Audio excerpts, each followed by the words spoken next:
Ladies and gentlemen, we'd like to call the Rutherford County Board of Commissioners meeting to order. Welcome to everyone, and Mr. Brad Turner will lead us in prayer, and then our pledge to the flag will be led by Commissioner Sandlin. Let's pray. Our Heavenly Father, Lord, thank you again for the opportunity that each one of us have been afforded, Lord, to be citizens of this county, Lord, and this country, and we ask that you continue to bless us, Lord, and though we've turned from some of your ways, Lord, I just ask that you forgive us for those decisions, Lord, and just that your providential grace just continue to protect each one of us, Lord, and be with the leaders in this county and the leaders in the country, Lord, as we make decisions that affect the citizens.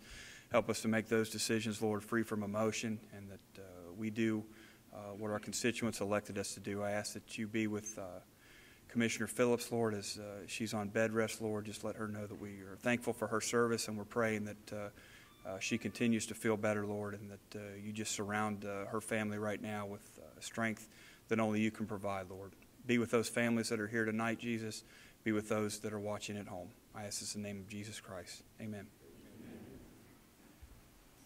I pledge allegiance to the flag of the United States of America and to the republic for which it stands, one nation under God, indivisible, with liberty and justice for all.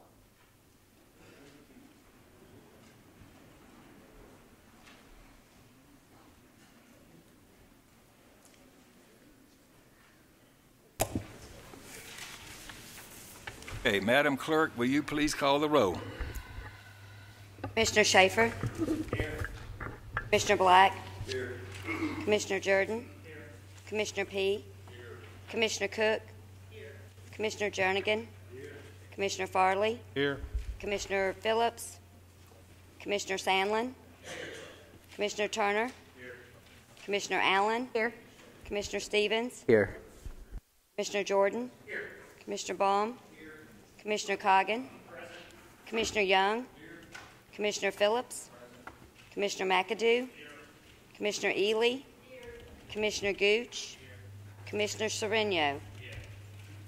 21 present. 20 present. 20 present, excuse me. All right, thank you, Madam Clerk. Okay, you have before you a copy of the minutes of the last meeting. Commissioner Phillips. Mr. Chairman, I move that they be approved as mailed. And a second from Commissioner Turner. Anyone have any corrections or additions? There being none, all of you in favor of that, please say aye. Aye. All right, thank you. We have two resolutions of sympathy tonight. First, Commissioner Farley on behalf of Roger Allen. Commissioner. I'd like to ask if any of Roger's families here, if you would like to come up, I'd be more than glad to. I would love to have you up here with me.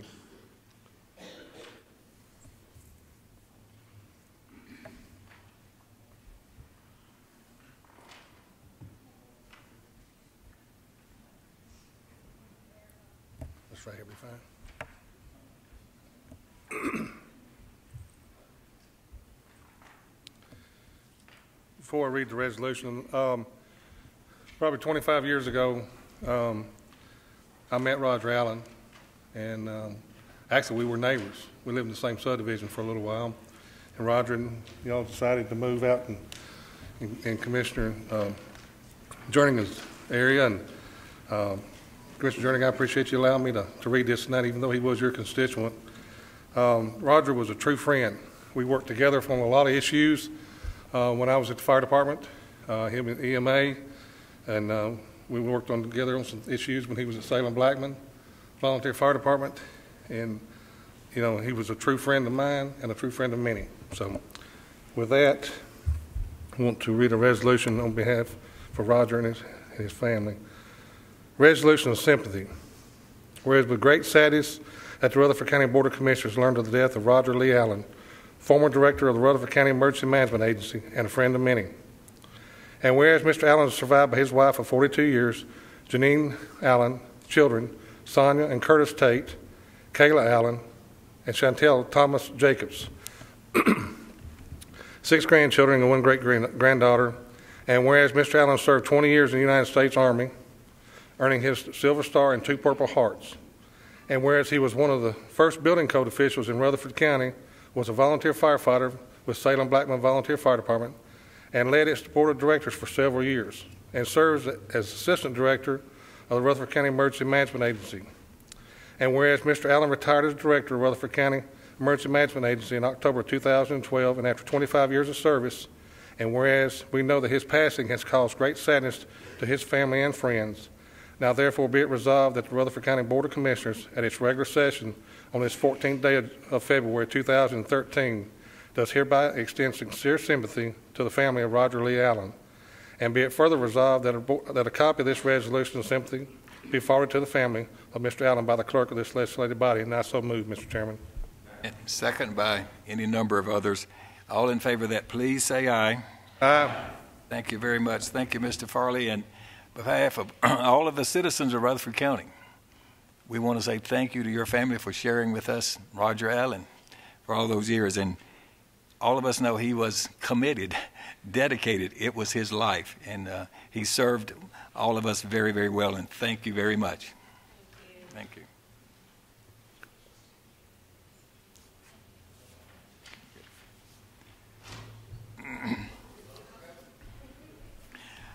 Next, we have Commissioner P. will have a resolution of sympathy for Laughlin Uri.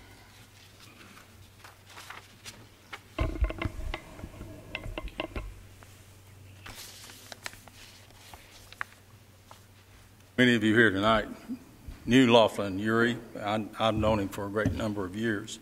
Besides being the father-in-law to my youngest brother, I knew him as a businessman many years ago. He helped me with some farm work when he was with the PCA. But I especially remember him, besides being a neighbor and a friend, working through the fire department with him. Any of you that's ever shook Laughlin Uri's hand probably wouldn't disagree with this, but man had the biggest hands of anybody that I've ever put my hand in. I see some nodding going on back there, so you know exactly what I'm talking about. And that's kind of a funny thing to say about a man. But I'm telling you, as a volunteer firefighter, a lot of times you've got to have somebody behind you taking your back. And if I had Laughlin Uri behind me, I knew I was going to be okay, because if nothing else, he could grab me with one of those big hands and pull me back to safety. Anyway, having said that, I'm going to read this resolution.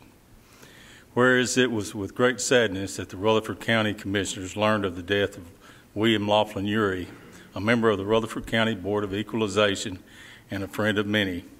And whereas Mr. Uri is survived by his wife of 50 years, Barry Ann Moore Uri, daughters, Cynthia, married to James Gill, Charlotte, married to Joey P., Cheryl, married to Edward Yeager, and Carla, married to Matthew Bush, and 8 grandchildren. Whereas Mr. Uri served for 2 years in the United States Army and was the clerk of sessions and an elder for Cripple Creek Presbyterian Church, and was active in the Presbytery of Middle Tennessee, and where Mr. Uri, who was a farmer, spent 25 years as a loan officer for Production Credit Association and time with First National Bank in Woodbury before becoming a certified real estate appraiser. Whereas Mr. Uri was the Kittrell Fire Department Board President, Farm Bureau Board Member, American Society of Farmers Managers and Rural Appraisers, past President of the Tennessee Society of Farm Managers and Rural Appraisers, member of the Tennessee Cattlemen's Association, the Gideons International, Lions Club, Soil Conservation Services Supervisor, and he was a charter member of MTSU's Block and Bridle. And whereas we know that his passing has caused great sadness to his family and friends, now therefore be it resolved that the Rutherford County Board of Commissioners at its regular session on this 14th day of February 2013 does hereby extend sincere sympathy to the family of Laughlin Uri, and be it further resolved that a copy of this resolution of sympathy be forwarded to the family of Mr. Uri by the clerk of this legislative body. Mr. Chairman, I so move. Thank you, Commissioner Jordan. All in favor, please say aye. Aye.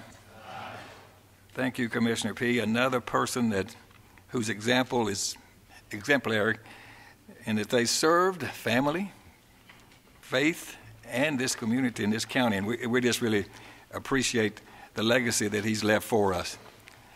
Next, we're going to call on Commissioner Stevens to honor a person that all of us know well, our county historian for many years, Mr. Ernest K. Johns. Thank you, Mr. Chairman. If Mr. Johns and any other members from the Historical Society are here tonight, I would appreciate if they came up here with me as we read this resolution.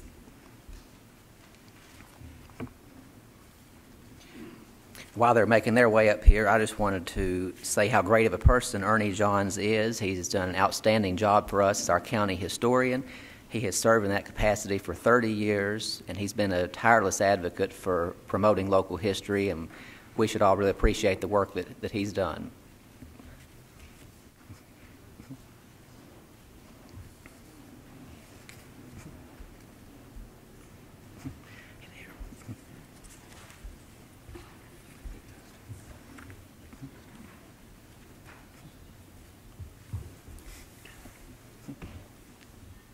So, resolution of appreciation for Ernest K. Johns. Whereas the Rutherford County Board of Commissioners should pause and recognize those individuals who have made a substantial and positive impact on the people of Rutherford County, and whereas Ernest K. Johns, also known as Ernie Johns, is one such individual, and whereas Ernie Johns was born in Rutherford County, and whereas Ernie Johns graduated from Smyrna High School in 1952, and whereas Ernie Johns graduated from the University of Tennessee in 1956 with a degree in geology, and whereas Ernie Johns proudly served his country as a member of the United States Air Force, and whereas Ernie Johns has been married to Mary Lou Johns for 55 years and has 2 children, Gregory Johns and Keith Johns, and whereas Ernie Johns served 2 terms on the Rutherford County Board of Commissioners from 1990 to 1998, and whereas Ernie Johns has been heavily involved throughout Rutherford County as a businessman, a leader in civic organizations such as the Smyrna Lions Club, and a tireless advocate for promoting local history.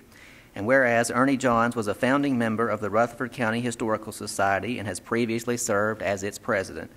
And whereas Ernie Johns has contributed many scholarly articles to historical publications, including the Historical Society's monthly publication, Frochips, in addition to helping lead local efforts to locate and preserve Rutherford County cemeteries by co-authoring several books. And whereas Ernie Johns has ably and selflessly served as Rutherford County's historian since 1982. And whereas the people of Rutherford County have greatly benefited from the continual and reliable service Ernie Johns has provided, and therefore this legislative body should honor Ernie Johns for the positive impact he has made by appointing him to serve as County Historian Emeritus. Now, therefore, be it resolved by the Rutherford County Board of Commissioners that this legislative body hereby creates the honorary and non-compensated office of Rutherford County Historian Emeritus, and be it further resolved that this legislative body elect and appoint Ernest K. Johns to serve as Rutherford County Historian Emeritus effective immediately.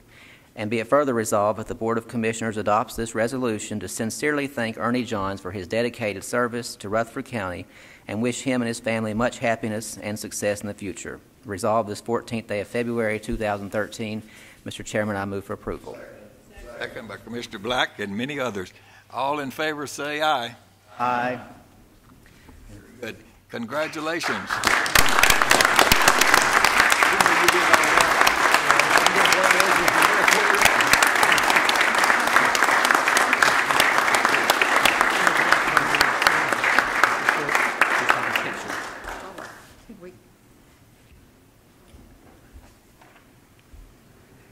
You want to say something, Ernie?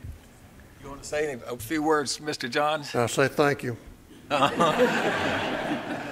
congratulate all the commissioners up here serving the county today and our county executive. Thank you.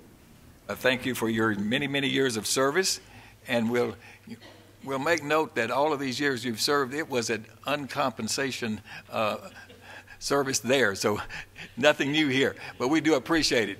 One final thing. I'm the one that made the last motion I made was for getting the county commissioners an adjustment in the pay.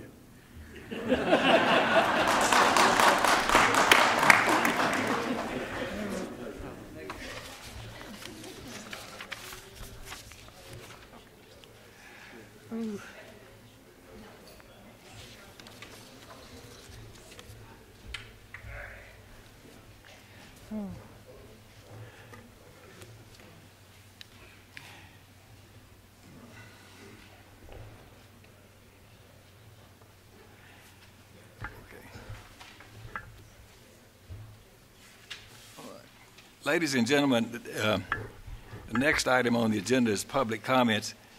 But before we start those public comments, I'd like to make a suggestion that I hope you'll all agree with. You can see we've got a substantial number of people here in our audience tonight with us.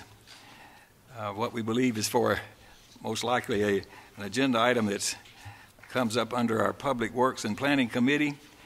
So without objection, we have 21 people that have chosen and requested to make a public comment.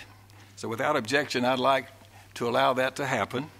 And secondly, without objection, I'd like to move, when we start the reports by standing committees, I'd like to move the agenda item 6, Public Works and Planning Committee report, to the top of the agenda so that we can have this, and as for a convenience of these many people here, I've had several commissioners have suggested this.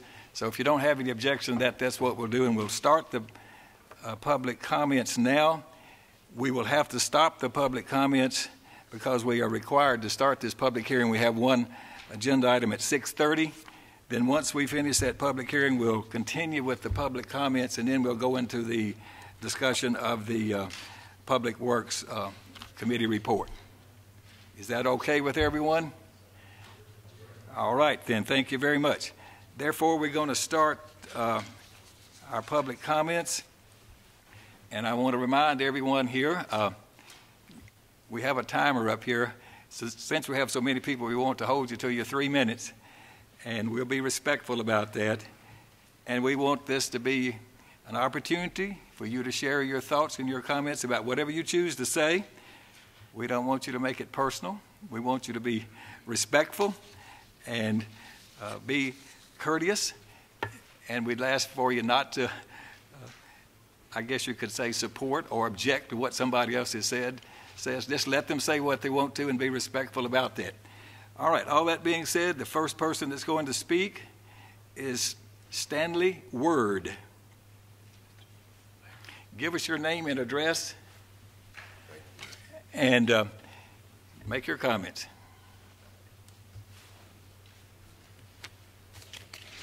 My name's Stanley Word. My address is 109 Silverstone Drive in Murfreesboro, out near Las Casas. I am the PTO president of Las Casas Elementary School. I am also a safety consultant for a commercial insurance company here in Nashville.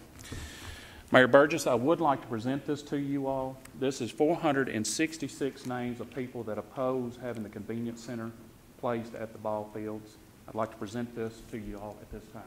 Thank you very much. I'm glad to accept this. Thank you. I want to thank y'all for this opportunity to speak before you.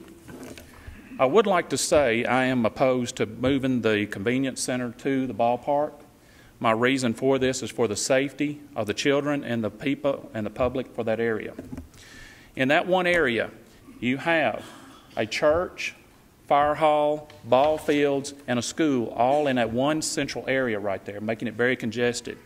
By moving the convenience center there, we're going to increase the congestion of a lot of vehicular traffic there, especially with school zone there and also when ball games are going on at the same time.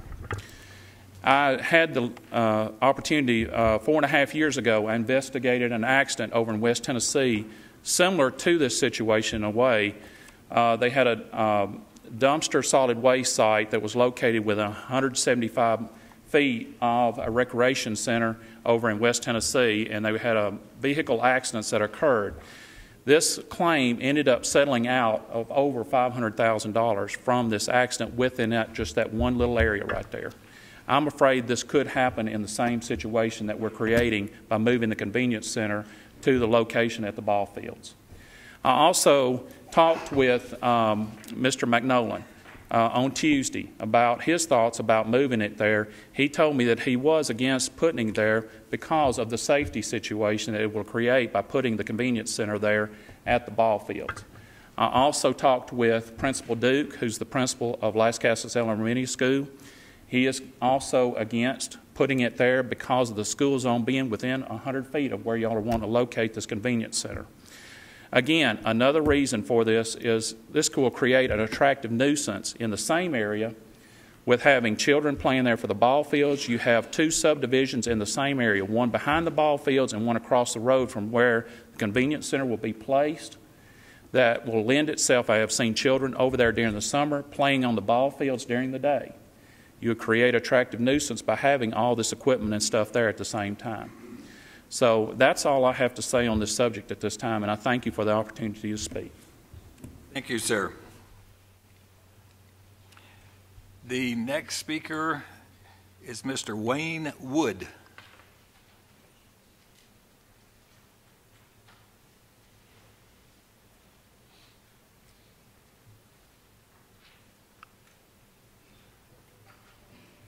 Give us your name and address, please. Wayne Wood. I live at 7763 Lascassas Highway in Lascassas, Tennessee. I'm also president of the Lascassas Ball Club. This proposal to put it at the park is to the entrance into our ball fields. We have approximately 200 kids that sign up in the spring and 200 sign up in the fall. So that's how many people we have there. On big game nights, we have cars parked all the way around the ballpark, all the way out to the highway. So it is a congestion and parking problem. Also, I'm against this because I think it's detrimental to this ballpark. And it started out years ago as one park. We've gone to 3 fields. Thanks a lot to the Conservation Board for their grants and matching grants. We've been able to do major projects. But as far as taking care of the fields, the maintenance, this whole facility is run by volunteers. And we've kept it up, and I think this would be detrimental. And we've got a great park, and we also got some great ball fields that doesn't cost the county one dime of maintenance to keep up because the volunteers and the people of the community of Lascassas keeps this up. And I think we'll be very detrimental to this and to take it away from the citizens of Lascassas to put this at the park, to take a children's park away to put a garbage collection center there. Thank you for your time. Thank you. Next is Melinda Brown Black.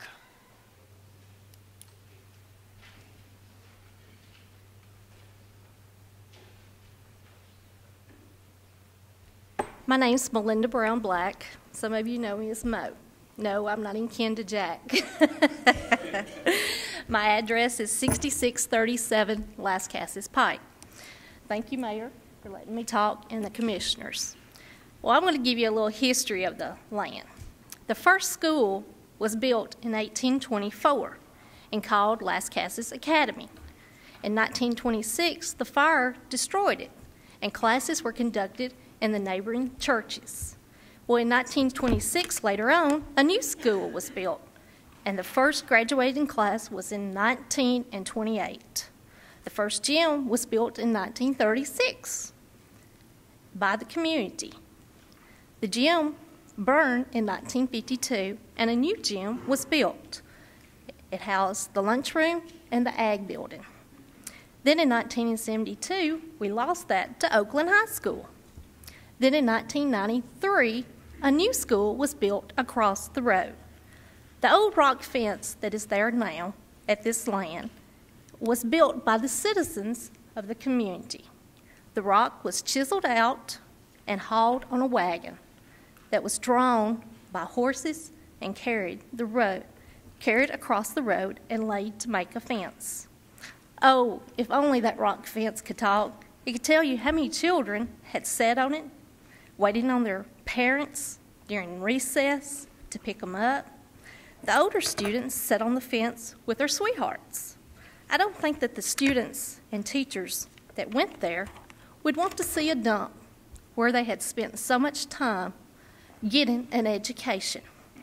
No, I don't want to see a convenience center moved to the old Lascassas school grounds. My ancestors gave that land for a school. When the school moved into the new school across the road, the land was to go back to us, the ancestors, family members. My dad told Nancy Allen, the mayor at the time, that he would give his part if the county would let the fire department and the ball field stay there, and a sheriff's station and a substation, fire and an ambulance service to be placed on that land. I want you to stop and think how the citizens appreciate this land. The fire department, the Lions Club, the ball field, it means a lot to the community. Please leave the convenience center where it is. It is already well established there. Thank you for your time. Thank you. Mr. Stan Vaught.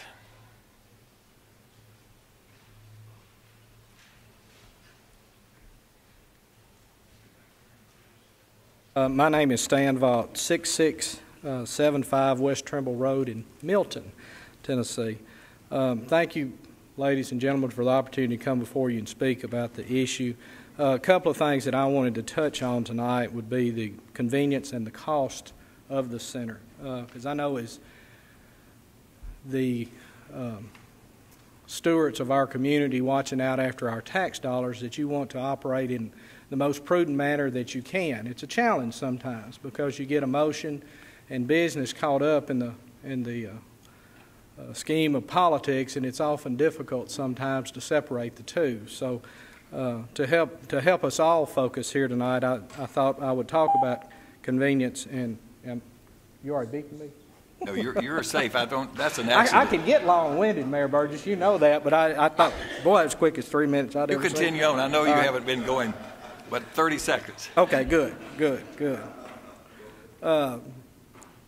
Several of you here are city commissioners, for lack of a better way to put it. And, you know, you guys have the opportunity of city pickup or haulers that come by your houses and pick up your garbage. You have that opportunity to do it. Most of the people in this area do not have that opportunity, so the convenience centers have become very important to the rural areas of the county. And, you know, solid waste and roads really are two of the things that most people in the rural areas use every week. You know, a lot of people don't have children. A lot of people don't need the sheriff's department out there. But they do use the roads and they do use solid waste collection, so it becomes very important to those people in the rural areas.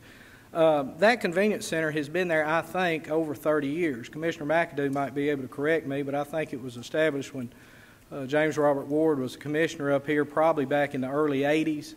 Mr. McAdoo, I think, if you'd help me remember there, and it was built with a TVA grant. Back then, TVA would supply the money to do that. So it's one of the oldest convenience centers, I think, in the county. Convenience, you know, that is the most convenient thing to do is to leave it there. If it's closed, if it's moved to the old school site, you've got the time period between, you know, it closing at the end of this month and the new one opening up, whether that's 3 months from now, 6 months from now, 9 months from now. It's going to be very inconvenient for the people of that area, and also it will inconvenient to people of Walter Hill because of the added value or the added cost there. Added traffic there. One thing I did want to talk on was the cost. Value. Some people have said that the value of the property is too high. Dollar General gave $200,000 for the piece of property directly across the road. Same value, same neighborhood, same zoning. So your value's there. If you look at the costs that are associated with it. Now you do have 10 seconds. I've got 10 seconds. What I was going to say, when we looked at moving the Lascassas School there, it was core drilled. You do not know whether or not the state will make you put in a turn lane. You do not have site plan approval. Ladies and gentlemen, you got a lot of unknowns. Thank you. All right, thank you. Just wait. Can I ask Stan just one question? Real quick, Stan. I want to recognize Mr. Ball here. He was a county commissioner for I think 8 years, 2 terms, 12 years. Excuse me. But anyway, I just want to recognize him. But Stan, I got one question. Me to you. Do you, as you're in real estate, you're an auctioneer, also praise property. One question: do you think this is a fair market price that the county is asking? You're asking me, is the 220 a fair market value? Yes. That was in your opinion. In my opinion, I wish you to call me during this, though. But anyway, that's all I wanted to ask you. The statement I made earlier, Commissioner. 2.1 acres. The statement I made earlier, Commissioner Black, to lead everybody to that conclusion would be yes. Dollar General is not in the habit of giving too much for property. They bought the tract directly in front of this for $200,000 within the last 90 days. So 6 acres, oh, one. 6 acres. Usable I'm part sorry. of it. Okay, excuse me, I apologize. We're going to have to. Thank you, We Stan. have a public comment period, and it's inappropriate for us to. We're not going to allow any other questions, and I apologize for not stopping that one, but we're not going to do that again. Mr. John Wilkinson.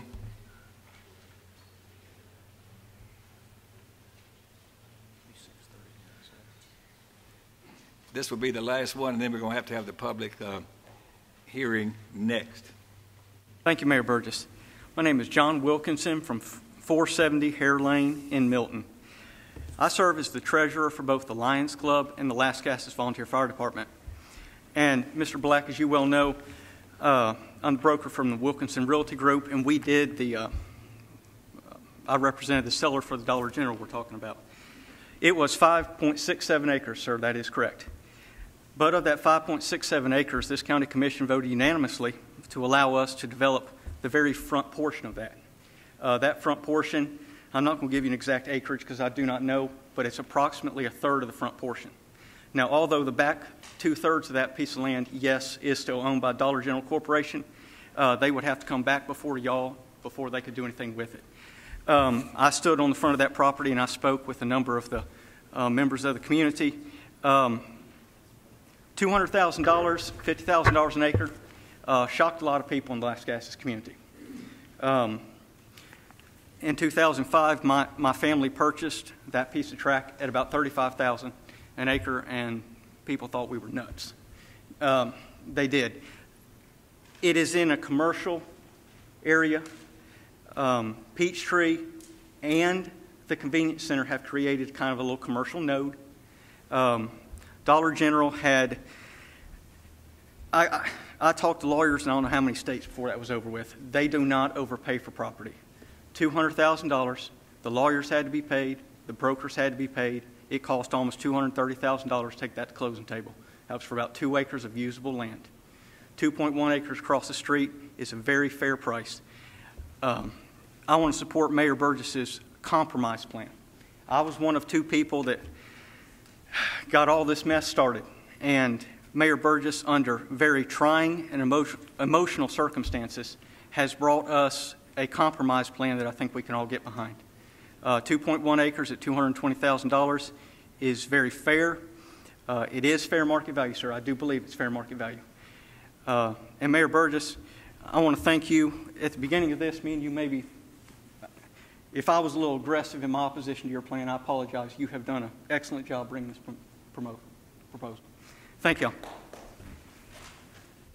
All right. We're not finished with our public comments, but we, as a matter of practice, I have to stop us and have the public hearing.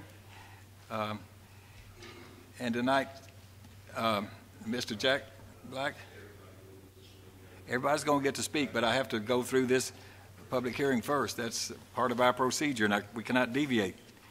We have one public hearing on behalf of the Planning Department, and it's number 13-A001, and this is some multiple rezonings as a result of our new zoning resolution. These are some things that are sort of what I would classify a cleanup, you might say. So, Mr. DeMosia, you can explain this to them, please. Yes, Mayor Burgess, thank you, and good evening, Mayor and members of the Commission. I would agree with Mayor Burgess. These changes that we are talking about tonight I would classify as housekeeping in nature. As you recall, the Planning Commission recommended approval of the new zoning ordinance, which took effect January 1st of this year, back in August of 2012. Also, on November 15th of last year, you all adopted the new zoning ordinance and map, again, with an effective date of January 1st of this year, 2013. Now, state law requires that after the Planning Commission makes their recommendation of a new ordinance and a new map to the legislative body, no changes can be made to either the ordinance or the map. And as you recall, when we were at the meeting in November, you had to either vote it up or down as is. You couldn't make any changes to it. Now, during the interim time between when the Planning Commission recommended approval in August and when the ordinance took effect in January 1st of this year, there were 7 properties, 7 rezoning applications that did go through the process under the old regulations. But since we could not change the map to correspond to what the new zones would be under the new ordinance, they basically reverted back to what the original zoning was, so to speak, come January the 1st. So basically what we're doing is we're taking those 7 properties and we're just bringing them back before you to give them the zoning classification that we would have recommended they received had we been able to change the map. Those 7 properties have been included in your agenda materials. I'll go through them just very briefly. And I will say that the property owners of all of these were notified. We also reposted these properties. We resent notices to all of these, the landowners within 500 feet of all these properties, just letting them know what we were going to do with these properties. Also, when we counseled these applicants originally, when they came in, we told them this was going to be part of the process as well, so this really shouldn't come as a surprise to anyone. The first is a piece of property located along Epps Mill Road and Miller Road, 5700 Epps Mill Road. It's about 84 acres. It was originally rezoned to industrial with a various list of commercial and industrial uses. However, the existing zoning come January the 1st was back to residential medium density, which was the equivalent of R15. Our proposed zoning would be employment and activity center, and the uses that they had asked were consistent with that. The second is a piece of property that was just being referred to where the Dollar General is located on Lascassas Pike. The site is about a little over 5.5 acres. Again, the zoning that was originally approved was services. The zoning effective January 1st was, again, RM, medium density residential, and the proposed zoning is commercial services for that property. A third property is located along Franklin Road. It's a part of the Springhouse development. It was a planned unit development called Nature Walk. It was approved as a PUD, and it's also going to go back. That's our recommendation, that it be zoned as a PUD, planned unit development, under our new regulations as well. The fourth is a piece of property located along West Jefferson Pike near the interchange with State Route 840. This was about 187 acres. Again, this property was rezoned in October of 2012 to industrial with a list of commercial and industrial uses. Again, those uses were consistent with what we would classify as an employment activity center, which is what the recommended zoning is for that piece of property. The fifth is a piece of property located along Barfield Crescent Road. This is the site of the old Womack Stables. It's now called Thor Sports. They have originally requested a zoning of agricultural services. Effective January 1st, it was RM, medium density residential, and we're recommending agricultural residential for the property. Application 6 is a piece of property located at the intersection of Franklin Road, and I believe it's Camden Court. It was rezoned for services for a professional office space or possibly a beauty salon. The zoning effective January 1st was medium density residential again, and the proposed zoning for that was office professional. And then finally, there's a piece of property located at the intersection of Barfield Road and the new Veterans Parkway that was recently constructed. That property was also zoned services with a list of commercial uses, about 6 acres in size, and the existing zoning, again, effective January 1st, was the RM, and the proposed zoning was Rural Center, RC, which is, this is identified as what's called a rural node in our comprehensive plan. This allows for a mixture of residential and commercial uses for that area. That's just an overview. There's maps in the agenda materials as well, and if you have any questions, I'll be happy to answer them at this time. Are there any questions of Mr. DeMosi? Commissioner Black. Doug, on mine right here, I called you and I just want to, I guess, alleviate a fear of mine. On the Dollar General store right there in my district, right now it is light commercial, right? It's commercial services. What their proposal is. There's 3 different classifications of commercial zoning under the new ordinance. Yes, commercial services is kind of the one in the middle. Commercial neighborhood is the most restrictive, and commercial general, the one above that's the most permissive of the 3. The reason I asked this question, it's a convenience center we're talking about there, right across the road. And I know in Rockville we had something out there a couple of years ago. The convenience center, good folks out that way. Commissioner, he's not here, Commissioner Williams. But Mr. Black, we need to stay on point with respect to this public hearing with respect to these properties. Apologize, Mayor. Anyway, so you're saying it's like light services? Well, again, it's commercial services. It's the middle of the three commercial districts. It's not the most restrictive, but it's not the most permissive either. It's kind of in between the two. One of my concerns there, but anyway, with it being, there's no way it could be turned into a heavy industrial. No way, in your opinion. The only way that somebody could have a heavy industrially zoned piece of property is if they made a zoning request to the Planning Commission, asked for heavy industrial zoning.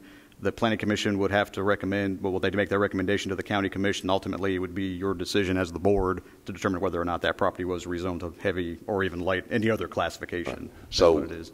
What you're saying is it had to go to the Planning Commission. And any rezoning would have to go to the Planning Commission first. Come before the Commission, no more, right? Correct, and then come back to the County Commission. Would if something, yes, okay. Thank you, Doug. You've been real good. I appreciate your service you do for the county. Thank you, sir. Appreciate it. Other question, Commissioner Sandlin. Doug, we did some of these last month. I assume same housekeeping there, and we all these property owners in tune with what we're doing as far as getting in line with our new ordinance. Yes, sir. These are the same properties that you considered at the Planning Commission, and again, I'll say that we did notify the property owners, and again, when we counseled them on the front end before we even did this, when they first came in originally for their original rezonings, we told them that this was going to be happening. I believe there were a few of the owners at the last meeting, and we never received any objections to any of that. As far as the properties are concerned, this is it. There won't be any more. Other questions of Mr. Demosi? Okay, thank you, sir. Therefore, now we're ready for those of you that are here that wish to speak for or against these multiple rezonings. It's your opportunity to come forward and say what you'd like to say about that. So we're going to declare the public hearing open for anyone that wishes to speak. Is there anyone here that wishes to speak to these multiple rezonings? Okay, I don't see anyone coming forward, so the public hearing is closed. Do we have a motion? Commissioner Sandlin, a motion. Second, Commissioner Jernigan. Any discussion by the group? If not, all of you in favor of that, please then say aye. Aye. Any opposed? That is no. Was that a no, sir? One no. Mr. Black. Motion carried. Thank you. Next, we will continue with our public comments. Commissioner Black.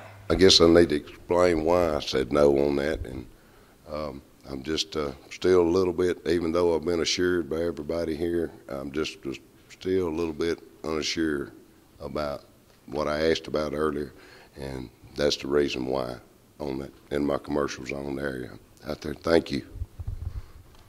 All right, thank you. The next speaker is Mr. Chuck Clark.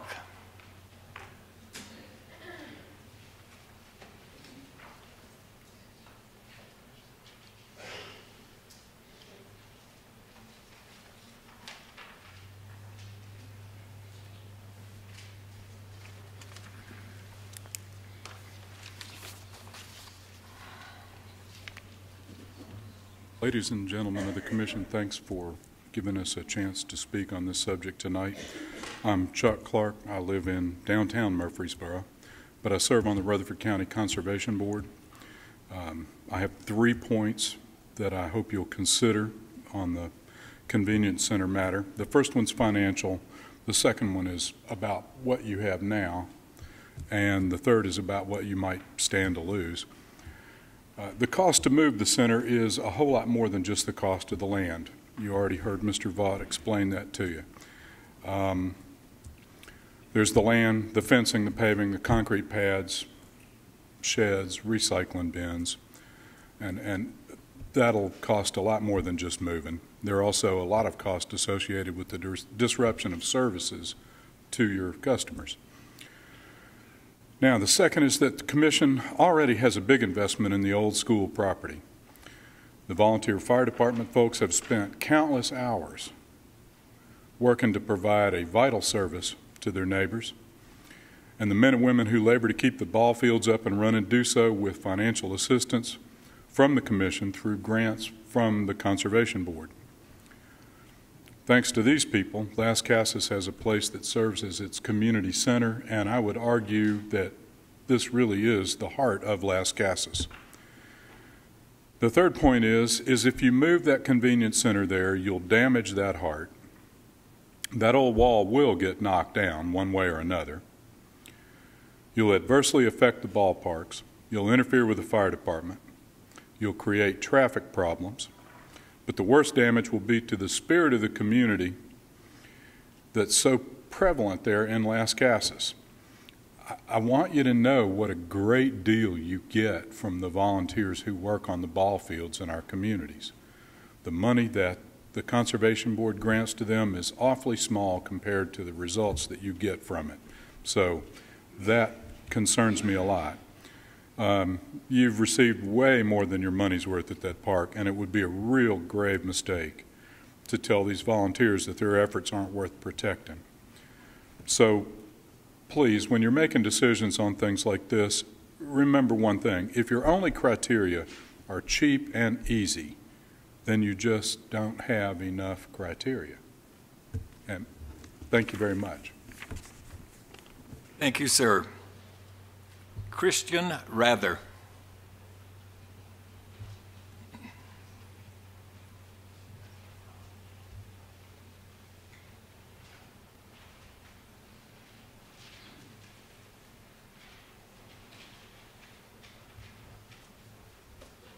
My name is Christian Rather. I live at 8310 Rhodes Lane. First of all, we as a community would like to thank all y'all for y'all's public service, including Mr. Black. I think it's a valid point that in all the years that he's been our servant, this is probably the only issue that I've ever opposed of him, and I appreciate your work in the past for that, Jack. Having said that, as a law enforcement officer of 15 years of serving this county, I know what it is like to serve in a public service aspect. And having said that, I really only want everybody in this room to remember one thing in my 3 minutes up here, and that's a simple number. It's 225. 225 feet is the average distance it takes a vehicle to come to a complete stop after traveling the speed of 55 miles per hour. Now, if everybody went 55 miles per hour on 96, I probably wouldn't have much of a job. So you can probably increase that distance that it's going to take people to stop. Now, the combined distance from the proposed convenience center is about 100 feet. You're going to put two entrances within that 100 feet. And that's based on a superimposed thing that was provided by the proponents of this idea. The entrance to the ballpark is literally on the other side of that chain link fence. The middle of the entrance is about approximately 15 feet from the border of that convenience center. So, and then the fire department is approximately from one end of the convenience center to the entrance to the fire department, volunteer fire department, is approximately 250 feet. So we asked that our neighbors in Walter Hill don't get affected. Shutting ours down and expecting Walter Hill to take our trash is not something that we endorse at all. We certainly don't want to endanger our neighbors in Walter Hill.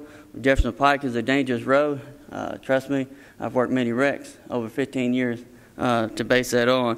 Right now we have a ratio of 1 to 10. We have one complaint of an accident or a traffic hazard in front of the convenience center on 96. There's 10 recorded incidents in Rutherford County Dispatch call log in front of the volunteer fire department. So that's where I'm getting the 10 to 1 ratio from where it is now to where they're wanting to put it. An argument was made that Walter Hill has a convenience center next to their ballpark. Their entrances are 3/10 of a mile apart from each other. And that actually midpoint is actually privately owned by BFI or things like that. So it's not really county-owned property, if I'm not mistaken. So I'm just going to wrap this up real quick. And is that it? 10 more seconds. Okay. We ask in the name of safety that you give our community center and specifically our children more than 225 feet. Thank you. Thank you. Christy Martin. Christy Martin. Is Christy Martin with us tonight? I don't see her. If she happens not to have heard me, she can be recognized later. Mr. Mike Vogt.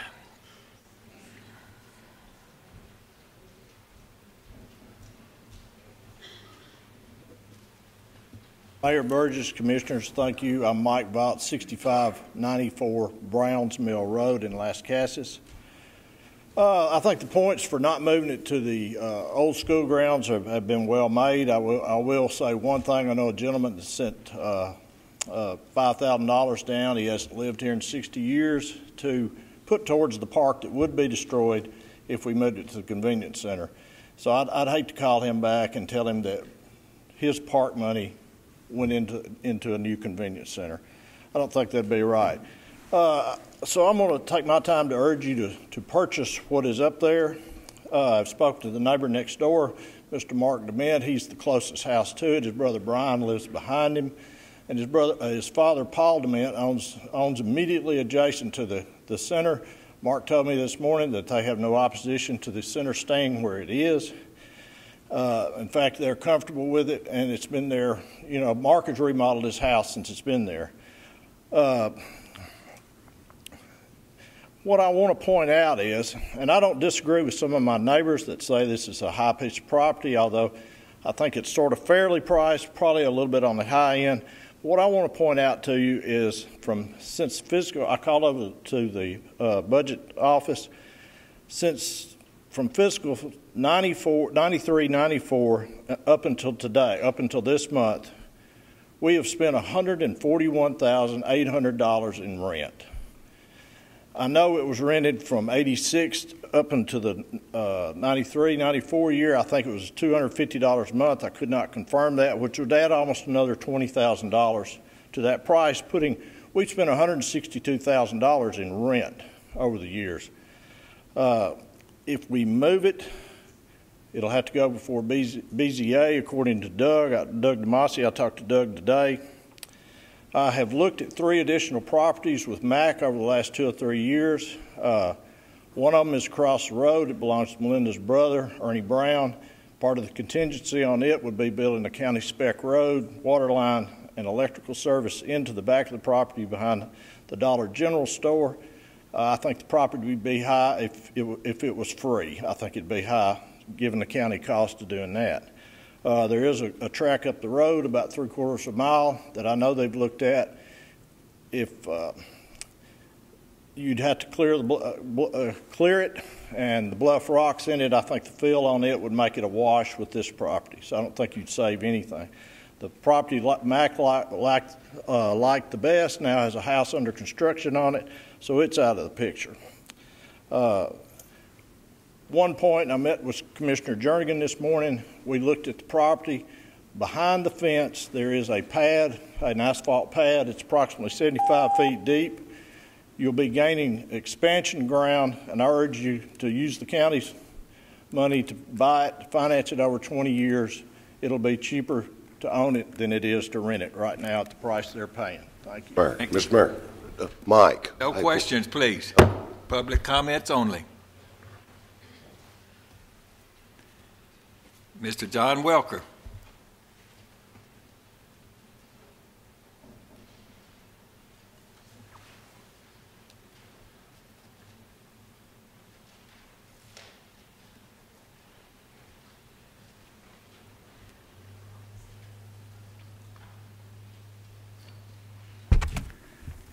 My name is John Welker. I live at 9752 Rocky Hill Road, or Walter Hill, or a lot of people are giving us the name of Garbage Hill, and we don't like it a bit.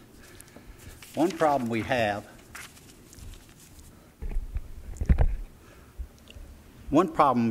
in my opinion, do you really think anyone in their right mind would buy rock that the back part of it is in a floodplain for $110,000?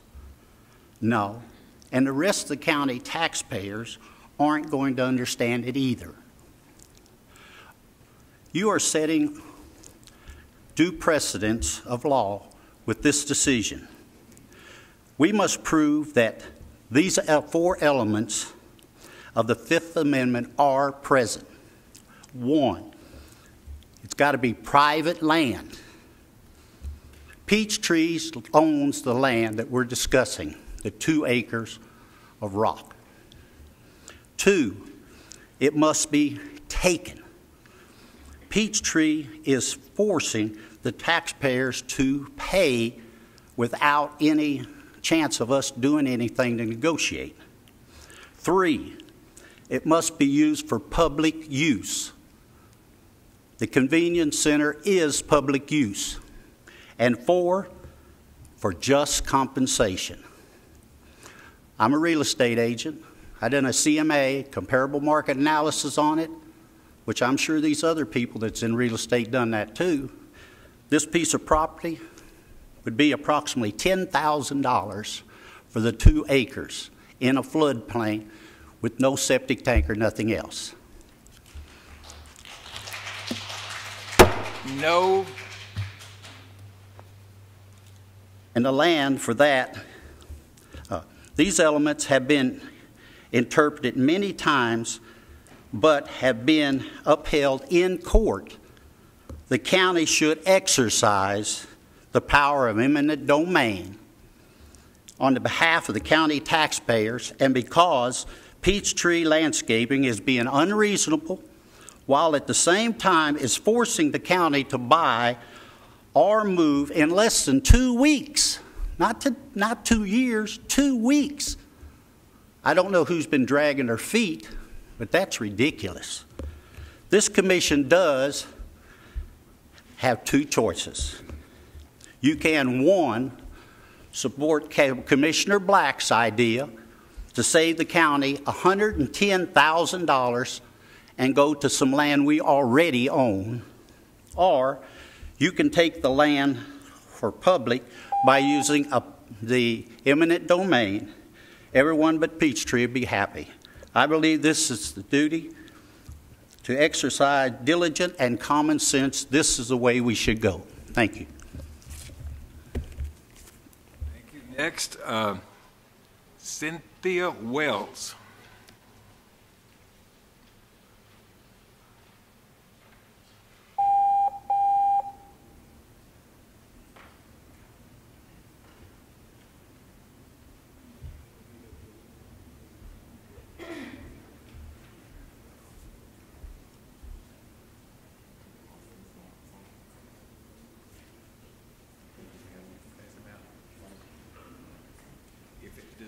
Ms. Wells, does this have anything to do with the site that we're talking about? Yes.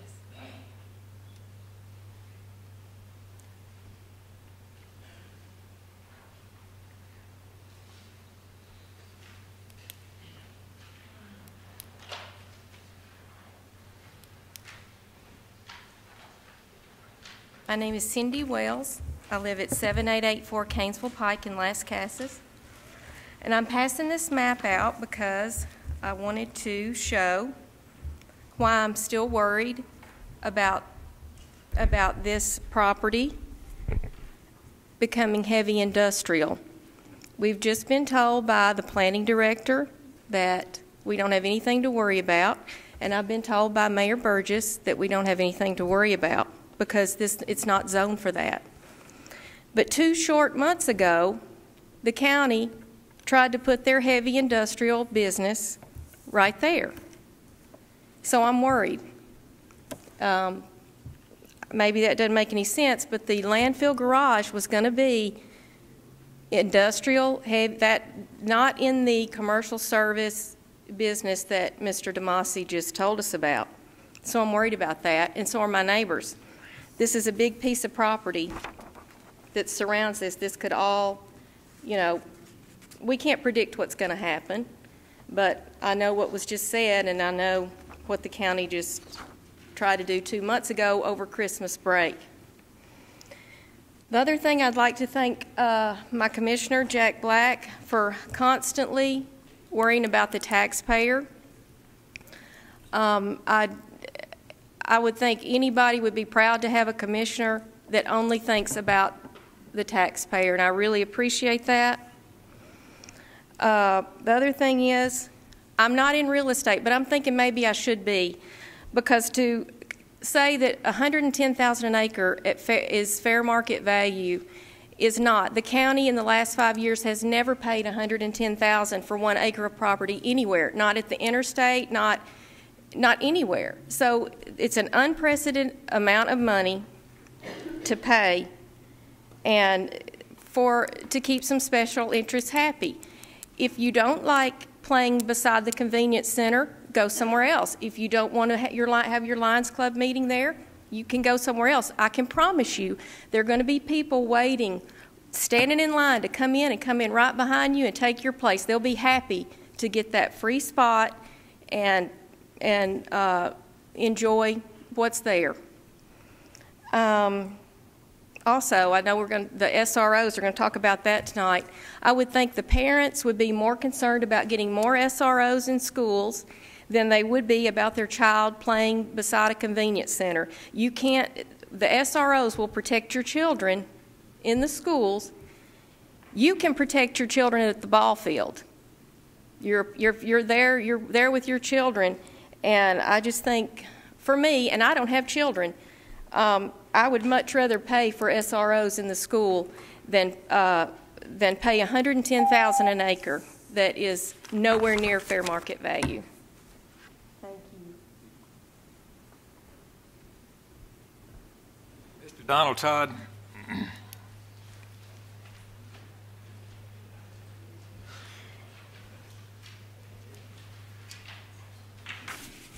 My name is Donald Todd, and I live at 633 Buck Lane. Rutherford County can avoid a tax increase. Just recently, I heard one of you commissioners say that our county is seriously considering a tax increase for the 2013-2014 fiscal year. Our message has been, we can and must avoid a tax increase. Rutherford County needs to urge the Tennessee legislature to adopt a law during 2013 which would do the following. The law would require cities, counties, and the state governments to stop using huge cash balances of surplus revenue for purposes other than the purpose for which the appropriations were originally made. In other words, stop investing the surplus revenue in 3 major investment accounts in banks, especially if, in doing so, a raise in taxes would become necessary. Bankers unconstitutionally are using taxpayers' surpluses to expand their loan businesses, and taxpayers receive no financial benefit whatsoever. In fact, in order to honor the citizens' Fifth Amendment rights, one state refunded surplus revenues to the taxpayers statewide. The law should also require that when a shortfall in one of the government's funds seems likely to occur in the next fiscal year's budget, it should be a priority to recycle adequate surplus revenue to that particular fund showing a shortfall, especially when this recycling would result in preventing a tax increase. Therefore, this new state law would eliminate several NML or TML rules. I know that a few of you county commissioners have asked, why does Rutherford County over the last several years continue to create huge cash balances of surplus revenue in several major funds, including the General Debt Service Fund? And instead of paying off our terrible debt, surpluses are used for the wrong purpose. Let's take a look at the General Debt Service Fund. How can Rutherford County justify to taxpayers a tax increase for next year when it is plain to see that in this fund alone, an average cash balance of surplus revenue totaling $32 million has existed in each one of the last 7 years within the category entitled, quote, equity in pooled cash and investments, unquote. And when the taxpayers learn that TML or Federal Reserve agents have apparently forced nonsensical rules, not laws, upon our local governments and have prevented cities, counties, and states nationwide from recycling surplus revenue to the next fiscal year's budget, the citizens become angry and demand that these local governments recycle their surplus revenue to next year's budget because this often eliminates a shortfall in a fund and prevents a tax increase. Even without this proposed law, Rutherford County must ignore the TML in order to avoid socialism. Thank you. Next, we have Mr. Brad Rails.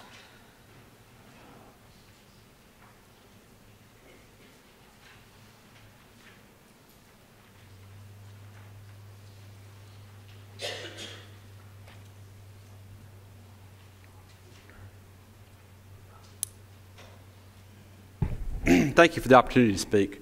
First off, I want to thank Jack Black for doing exactly what he said he would do. He said at every meeting that he would absolutely support this going at the convenience center if it was at fair market value. I think it's pretty easy to see that $110,000 an acre is not fair market value for our area. I don't know that it is for our entire county. I went back 5 years, and our county in the last 5 years has not spent that amount of money for an acre of land. So how in the world could Las Casas be that kind of a money hog that we need that kind of money? The other thing I want to say is I feel like we got special interests pushing this. Is that fair? Not really. What's going to happen in the end? Or is every special interest group in the county going to come in now and say, look what you did in Las Casas, help me out, support me, give me something for free? You know, I was watching a meeting last Thursday night, I believe it was a budget meeting, where we're trying to decide how to fund the SROs. I think that's pretty important stuff. A ball field over SROs? I don't think so. That makes no sense. What about insurance? The Obamacare, I believe, was brought up at the last budget meeting, and what it's going to cost the county next year. Over $1 million, I believe, was the figure. If I'm wrong, and I could be. But how are we going to fund that? And we're worrying about $100,000 that we could save right now by leaving Peachtree and putting it at the absolute ball field. What a great idea. How easy can that be? I do believe that we are chasing the special interest, and we need to keep that in our mind as we vote tonight. Jack, you've done a great thing. I appreciate you. Very few men anymore have character and integrity, and you have both. Thank you.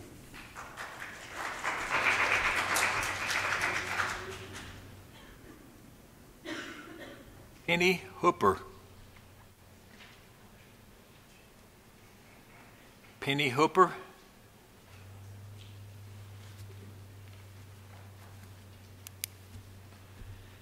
Steve Ayers.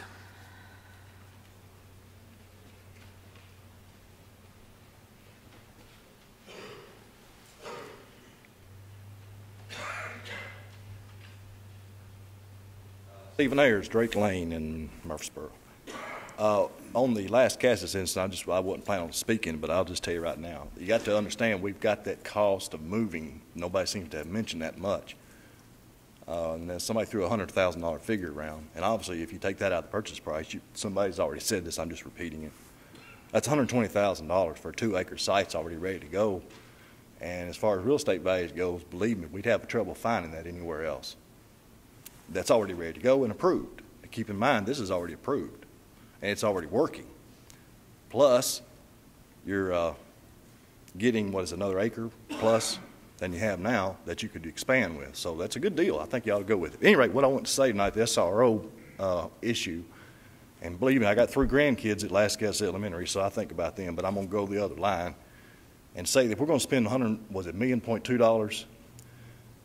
and if we got to spend that on public safety and officers, we have to understand the statistics shows that my grandkids are much more likely to get harmed, and I hate to say the word killed or whatever, but harmed out on our highways than they ever were in that school. So before we go reacting too much to the Sandy Hook or the Connecticut incident, and I think that's what we're doing here, the track record is our kids are perfectly safe in the schools as it is now. And my grandkids, I have no worries about them whatsoever in school. I do worry when they're on the highway because that's where our accidents, that's where the harm seems to be. So if we want to hire some more officers and then maybe get some of the drunks off the roads and some of the speeders and whatever it takes to make our roads safer, and of course they can make other things safer too. And like I said, they're more likely to be struck by lightning than they are to be harmed in school. We can't react to what happened in Connecticut. So if you want to hire some more officers, go for it. I don't mind spending the money, but let's put them on the roads. Because like I said, the statistics say that's where the harm's going to be, not in the schools. Thank you for listening.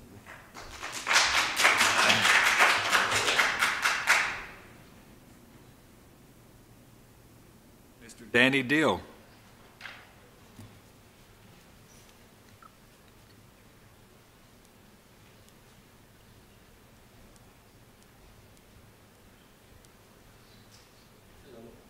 name is Danny Deal. I live at Las Casas, and a few years ago, this commission saw fit to give a convenience center over on right on the edge of the county up here.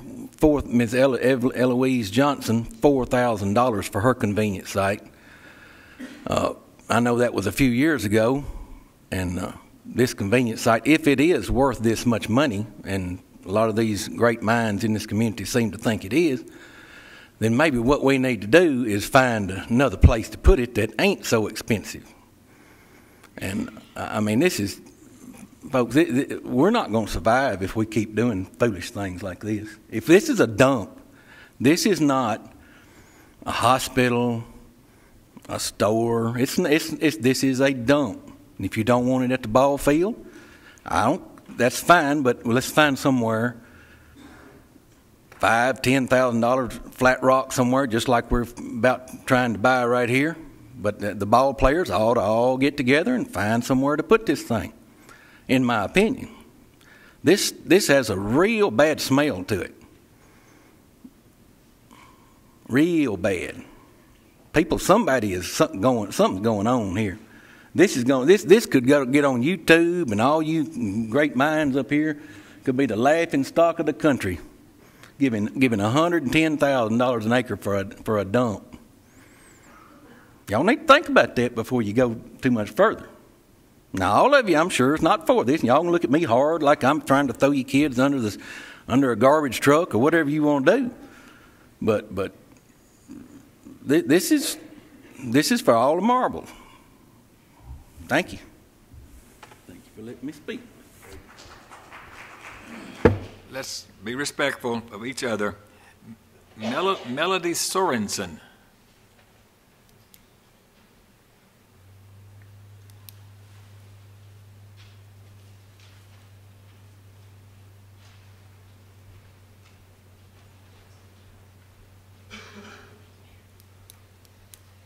My name is Dr. Melody Sorensen, and I live at 6657 Rhodes Lane. I actually live in Las Casas. I don't live in Murfreesboro. I don't live in Milton. I actually live where I can look across a creek and see where all of the discussion is about. And the first thing that I would like to sort of point out is that I feel that the county has gotten themselves in a big mess for no good reason. Most of us in Las Casas became aware over Christmas break that there was a move to put a landfill maintenance site, which then was expanded to be explained to be a county maintenance site and be zoned industrial. After the group got together and Las Casas met with the mayor, and it seemed that nobody was really in favor of this, the next work day, suddenly Peachtree said that they would not allow us to renew the lease. After wanting over $1 million for their initial property to be sold. So now we're looking at a little over 2 acres, 0.7 of which is used for the convenience center, and we're going to pay $220,000 for that.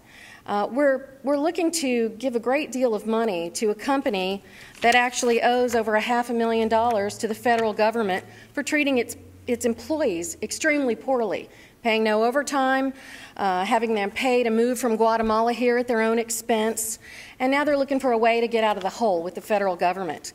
So we're looking at giving a lot of money, $220,000 for 0.7 acres that we actually use for the convenience center. The rest of it is in the floodplain, the amount that all of the acreage that they wanted that $1+ million for is in the floodplain.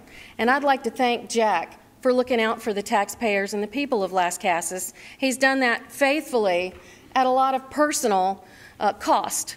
I've actually subscribing now to the Daily News Journal, not because I think it's a fabulous publication, but because I need to read what's going on about Las Casas. And every day I see some pretty negative stuff written about a very nice and public servant that's done right by us. If you look today in the opinions section, this is the second time that Las Casas has sort of been the butt of what's going on in the opinion section, where we need to raise our own money at one point, we were told, or the other things that seem to be negative about what we're trying to do in Las Casas, which is keep a beautiful community quiet. And nobody seemed to be too upset when they wanted to put that big commercial center on the Peachtree for the the county, nobody was worried about safety then and all the increased traffic and all of that was going to be running right in front of the school. Nobody cared about that. But as a property owner and a taxpayer, I'm concerned. The Elrod property that joins the Peachtree property, the owner has stated he'd like to court private garbage to come in there to that floodplained area, and that borders my property, it borders Dr. Bruner, our veterinarian's property, and it borders the Cotter's property. We need to have a number 3 solution. Let's find the right place. Let's not be in a rush to cut Peachtree a check, and let's not be in a rush to go to the baseball field. Let's find the right piece of land. We can do that. Lisa Deal.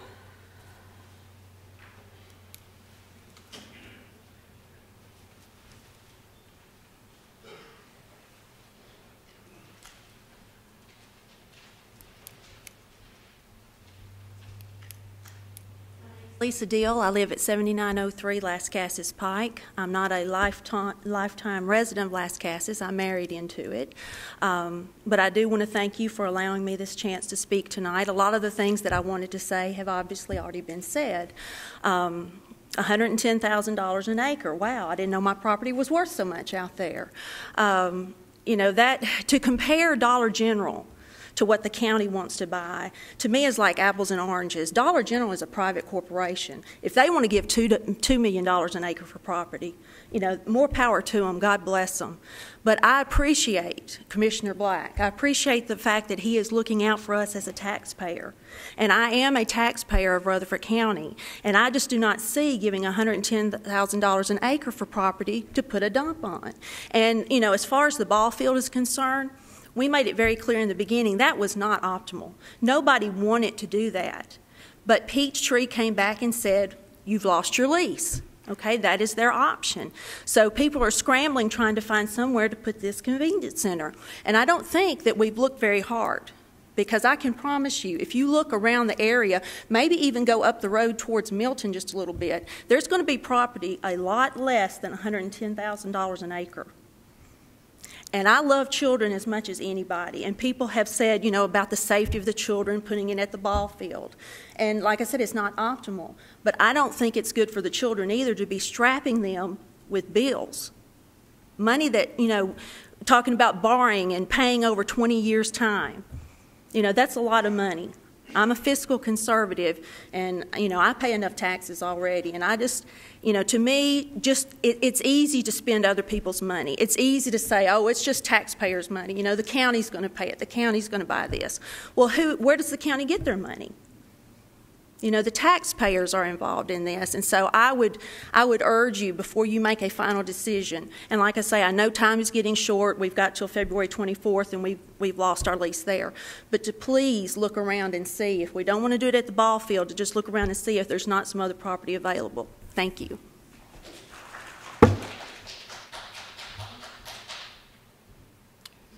Aaron Sorensen.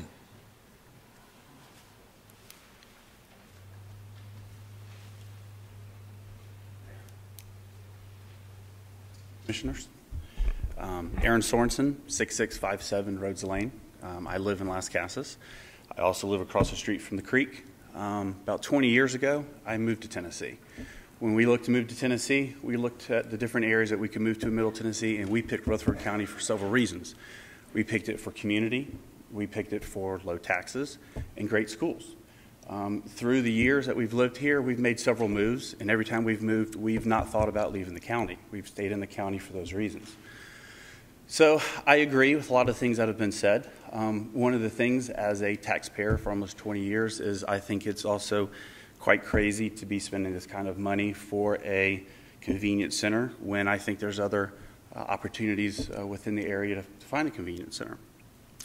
When we were notified of this county work transportation center that you guys were looking at, it was during the Christmas holiday, and some of the things that we found at the time, it seems like that the county had a chance to renew the lease, but they didn't. I don't know if that's true. You know that better than I can.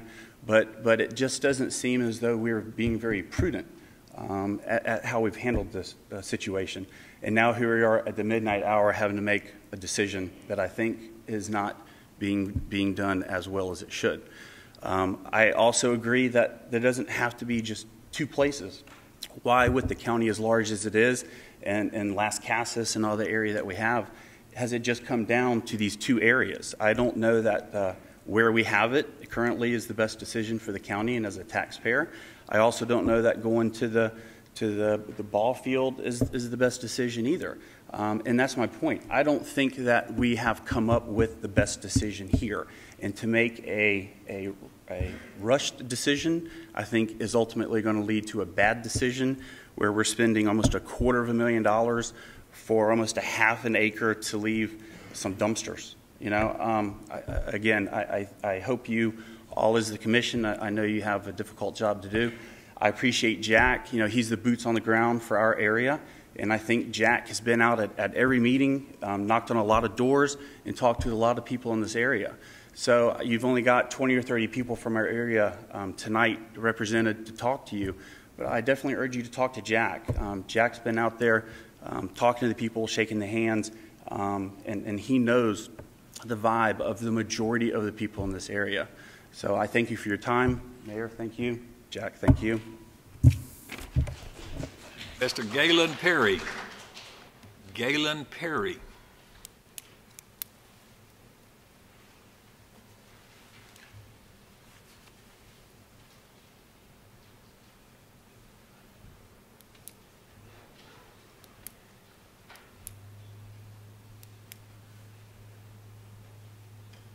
My name is Galen Perry. I live at 10828 Bradley Creek Road. What I'm here tonight, this is what I'm here for, to speak on behalf about the problem we got at Las Casas. I've lived at Las Casas all my life. Never been anywhere else. Wished I went somewhere else, but I hadn't. That's as far as I got.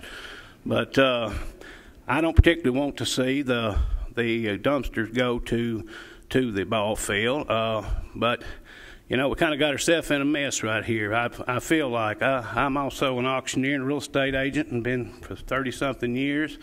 And I've heard a lot of talk about the worth of the property tonight. Well, to me, property's worth what somebody will give for it. You know, I've sold a whole lot of it at auction before, and I thought it's too high, but somebody gave that for it. So property to me is worth what somebody will give for it. If you commissioners or whoever vote decide to give that for it, then that's what it's worth for that. Now, does that mean it's going to be worth that to the next man? I don't know about all that now. But you know, Dollar General did move in there, and that's what they gave for the property, and that's what they felt it was worth. But I do kind of think it's comparing apples and oranges. You know, $220,000. That's a lot of money. I wish I had $220,000. It's a lot of money. But I do feel like that we're in a position here we're going to have to do something. Time is running out on us, and we're going to have to do something. I just hope there's not any other properties in the county that's got the same mess we got on this convenient business. If you have, you better get them fixed before it gets to this. But you know, there is property out there that I do know personally that I have let the commissioners know about, some of them, that is available. It's a whole lot cheaper than that. And of course, I understand the cost. You gotta figure that. You gotta figure it's feasible. Then you've got to go back and make somebody else mad because you're putting it in front of them. And so, you know, I feel like maybe there's a little bit of backing off on some people here because they're afraid to look around because they don't want to go through the loops, jumping through the loops again to find a place, locate a place. You know, that's going to cost money. Sure, it's going to cost money, but you're kind of in position to a bad position. I don't like where we're at with this. I think it's a lot of money to be spent on it, but I do understand the people not wanting it down there. And but if you ask me if that property's worth that, yeah, it is. If we give it, it is. If this county gives it, it's worth that. It really is. If we give it, it's worth that. But like I say, let your conscience be your guide on what you do on this. But thank you for your time. Thank you. Angela Cotter.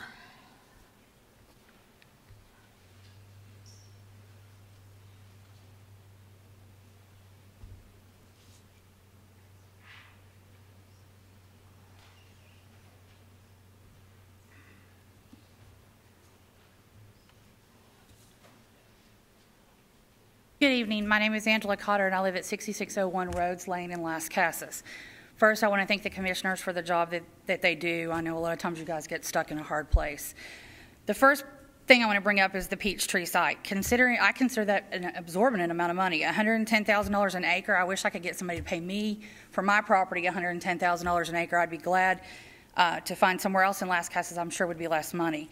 When my husband and I moved out to Las Casas 4.5 years ago, we moved out there because it was our dream area, our dream home, and we wanted to stay out there, and we wanted our child to stay out there, and he's in school and school age, and I don't necessarily think that the ballpark may be the best option by far, but at this point, I honestly do not believe that Peachtree holding us hostage in a situation of their choosing, not our choosing, in order to pay $110,000 for floodplain is just out of the question. I also believe that we've got ourselves in another issue. As you saw earlier on the map, I live on the creek. I have property on both sides of the creek. We have all that property touching. What are we going to do when that property goes up for sale? Because I have talked to people who said, the house sitting next to the convenience center, if it comes up for sale, I want to grab it because I know I can flip it commercial. What's going to happen next? Mr. Elrod's property goes up for sale. That's 50-something acres. Is it going to go commercial? Are we going to have light industrial? Are we going to take a dump there? Is it all going to end up right there on the river, touching my property? Not just my property, but other people's property. And what you're doing is affecting more than just the ball people, more than just the school. It's affecting all of the property owners in Las Casas and Milton area. Please consider what you're doing before you vote on this. Go back to Peachtree with a lower number. I would be glad to accept the fact if we could go back to them with a reasonable amount of money and they accept it, then that would be great. But $220,000, that's just out of the question. Absolutely out of the question in my opinion. And the other issue becomes is, okay, I agree with the man. It's what people want to pay. Well, what's going to happen with our taxes and the assessor? Every time somebody pays an exorbitant amount of money, are our taxes in the area going to go way up? Are we going to be able to resell our property? Probably not. So please, again, consider what you're doing. Go back to Peachtree, offer them a reasonable amount, find another piece of property, do something. Don't let one company hold the whole community hostage. Again, thank you. And Jack, thank you very much for helping us out there.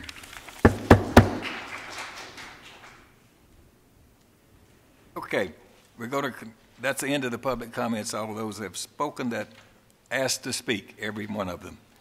Next, we're going to go to elections and confirmations. And make note that the list of the notaries are on your iPads. So, no, I'm going to continue with that, and then I'm going to jump down to reports by the standing committees next, okay? I wasn't clear. So, Mr. Goots, if you would take care of that little bit of business up there before we go forward, okay?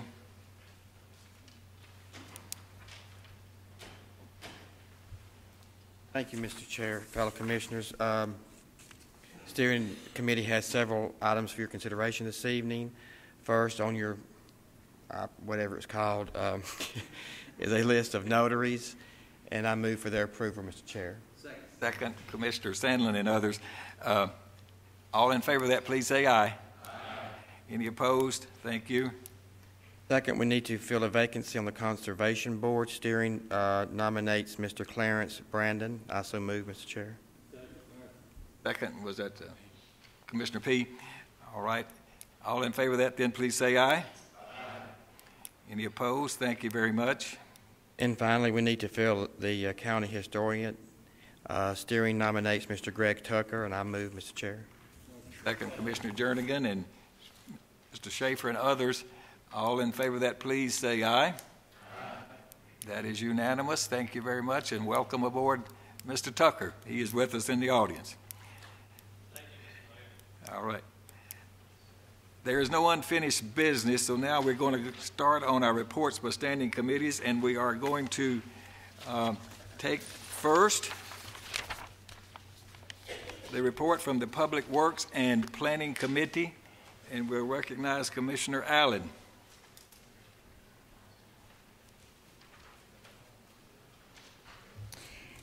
At the January 24th meeting of Property Management, the county received notice terminating the lease at the Las Casas Convenience Center effective February 24th. After considerable discussion, the Property Management Committee voted unanimously to authorize the concept of leaving the Las Casas Convenience Center in its current location and authorizing the mayor to enter into negotiations to purchase this site. Due to time constraints, the Property Management Committee authorized the mayor to present his negotiations to the full commission on February 14th. At the February 5th, 2013 meeting of Public Works, the Public Works Committee voted unanimously to advance 2 options to the full commission for your consideration regarding the future of the Las Casas Convenience Center. Option 1, the mayor made a recommendation to purchase the land where the Las Casas Convenience Center is currently located. The proposed purchase price is $220,000. We'd be purchasing 2.1 acres. We currently occupy 0.7 acres. There are 2 contingencies. Subject to a Phase 1 environmental study is the first. Subject to approval by the County Commission is the second. This transaction is to be closed on or before March 31st, which would allow for no disruption of service if this option is approved. Option number 2.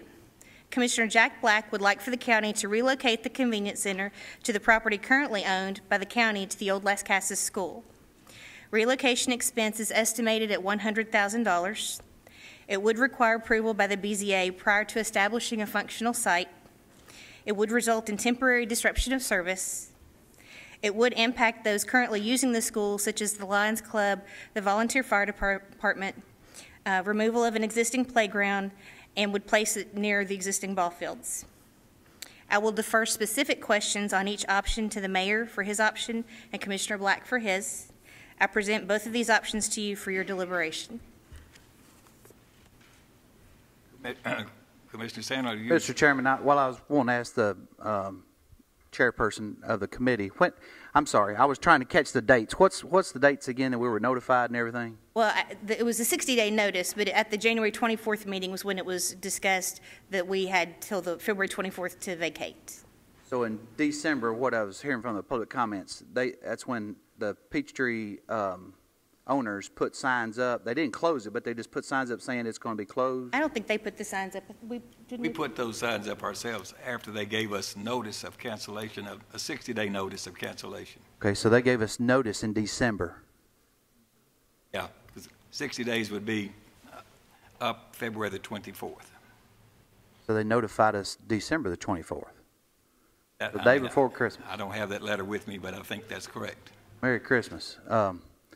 Well, and why I ask this, I'm wondering the committee process and trying to get through this. That's a clause, I'm sure, in our contract, 60-day out. Kind of, I mean, has to be a reason or no reason. Just we give you 60-day notice. There's no reason in the lease agreement. It just says they can give us. We're into the last year of the renewed lease, and in that last year, it says they have 60 days. They can give us a 60-day notice. Okay. Is this the lease that's $15,000 a month? I mean a year. I'm sorry. Yes, sir.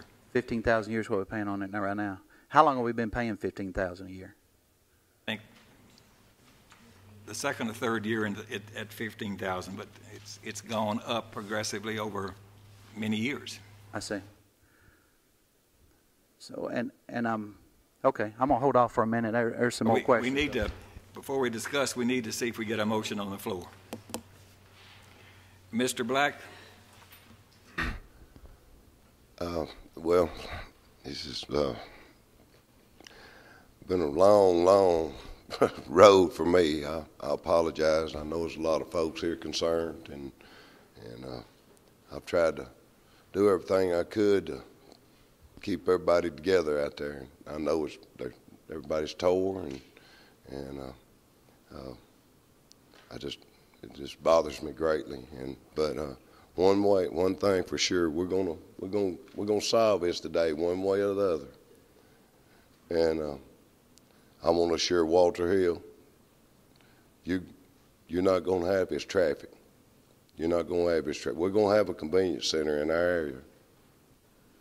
I done talked to our solid waste director, Mike Nolan. He's assured us that he would get permits if my proposal goes, but I don't,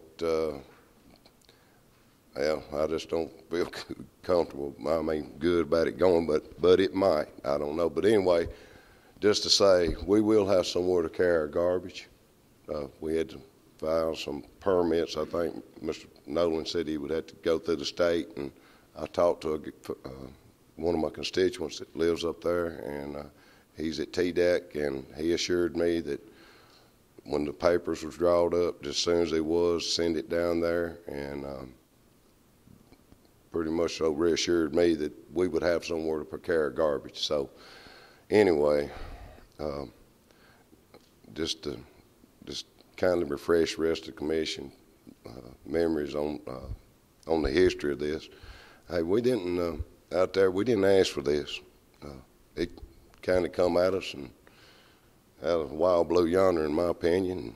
I could stand up here all night, but I know everybody's tired, and heck, I'm tired. Believe me, I'm really tired. I hadn't. My family, we've not had a lot of rest, and this thing 4 months long for us. I think it started October the 19th for me, and all the way up to the day, and been through several committees, and like I said, I just want, it's a lot of tension here tonight, and amongst my people, and I just, heck, it's Valentine's Day, y'all. Hey, I want everybody to, regardless what's happens up here tonight, I want everybody to reach and hug each other and make this all right, because it's definitely has been a very, very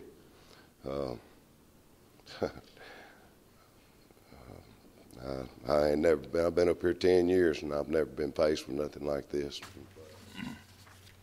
We got dealt this card, and that's where we at, and heck, we got to do something. And the mayor's got a proposal. I've got a proposal. I guess this body's looking for a recommendation, and I'm going to have to make a motion to recommend mine, number 2 option, I guess. I got one question for Mr. Cope. Mr. Cope? First of all, are you making a motion to... I want to ask one question before I make a motion. One question. Jim, I called you, and there was a lot of stir out that way, and heck, I didn't really know where to go to, but you've been very helpful to us on this issue, and I just wanted to make it clear before I make my recommendation. Does that land out there at Las Casas, where we're talking about here, are you familiar? You know what we're talking about? Yes, sir. The old Las Casas school site and those parcels. Yes. Is that county's land? Yes, it is owned by the county. The 5.1 acres, it's divided up in about 4 parcels, but the total is 5.1 acres. Thank you, Jim. You've been very good. I guess like I said, a lot of folks been caught up in this stuff, and I think I have personally. A lot of rumors, a lot of things been going around, and heck, I'm just trying to do a job, stay professional here in Walter Hill community, Milton community, Las Casas community, Silver Hill community. That's a little piece up the road from Walter Hill, but anyway, they've been folks call me, and I know I've heard a lot from all over the county, and every one of y'all's district folks has called me concerned about the price, but I didn't want to throw nothing on y'all's back. I told them to call their commissioners, but anyway, that's beside the point. Like I said, it's a personal issue for me. It's become a personal issue. I think a lot of folks here, these good folks out here, has been tore all to pieces about this, and about this particular business.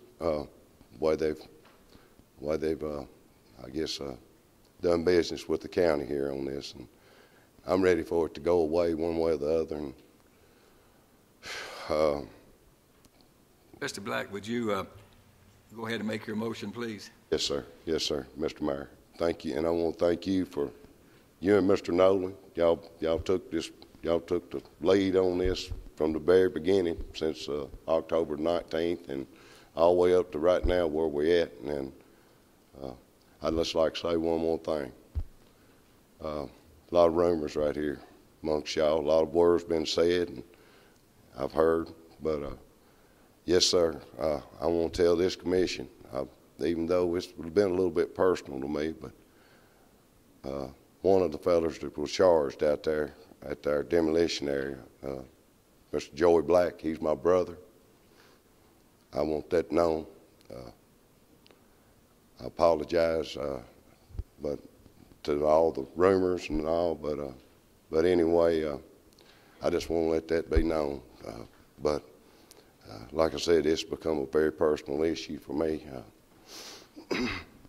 But I'm gonna have to make a motion to for my proposal, and we'll just see how everything works. I'm through talking. I've done all talking I can, and that's it. That's my motion. Okay, Mr. Black, we have a resolution that's been prepared by the secretary of the committee, and I'm going to read it. And this is the motion, and you can tell me if this is actually the motion you're making. And the resolution says, be it resolved by the Rutherford County Board of Commissioners to relocate the Las Casas Convenience Center from its present location to the Las Casas Community Center as proposed by Commissioner Jack Black. Be it further resolved, the county mayor shall immediately cause a 30-day notice of termination of the lease with the Las Casas Milton Lions Club to be sent to the Las Casas Milton Lions Club. The lease will be revised to exclude the real property used for the convenience center. Is that your motion? That's my motion, Mr. Mayor. We have a second. Who was that, please? Commissioner Young. Discussion. Mr. Mayor and Commissioners, Jack, I know you've been through a lot, and you've got a lot of calls and stuff, and I feel for you, partner. But I stand tonight. I want to say something before I want to make an amendment to this motion. Earlier it was talked about that it's going to cost $100,000 to move this convenience center from where it's located at right now to the county property, those Las Casas School site. There's a lot of direct cost, and there's a lot of indirect cost on this issue right now.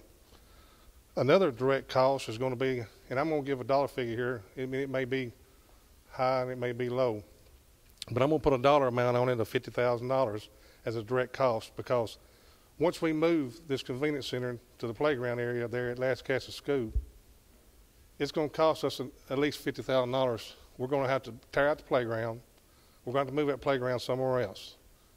In my opinion, we're going to have to add some more land there, because the land is not big enough for a good-sized vehicle to turn around on this convenience center if it's moved on the county property. We've got some indirect cost. We've got the ball fields. We've got the Lions Club. We've got the volunteer fire department there. In the Lions Clubs, they do a lot of things there for the community. They also house volunteer fire departments, firefighters, in the Lions Club, where they can staff their station 24 hours a day and respond to the Las Casas, Milton, Walter Hill, and anywhere else in this Rutherford County community. So that's an indirect cost there that I feel like, and I'm going to put a dollar amount on it of $50,000. I think it probably needs to be higher, but I'm going to put a $50,000 value on there as an indirect cost.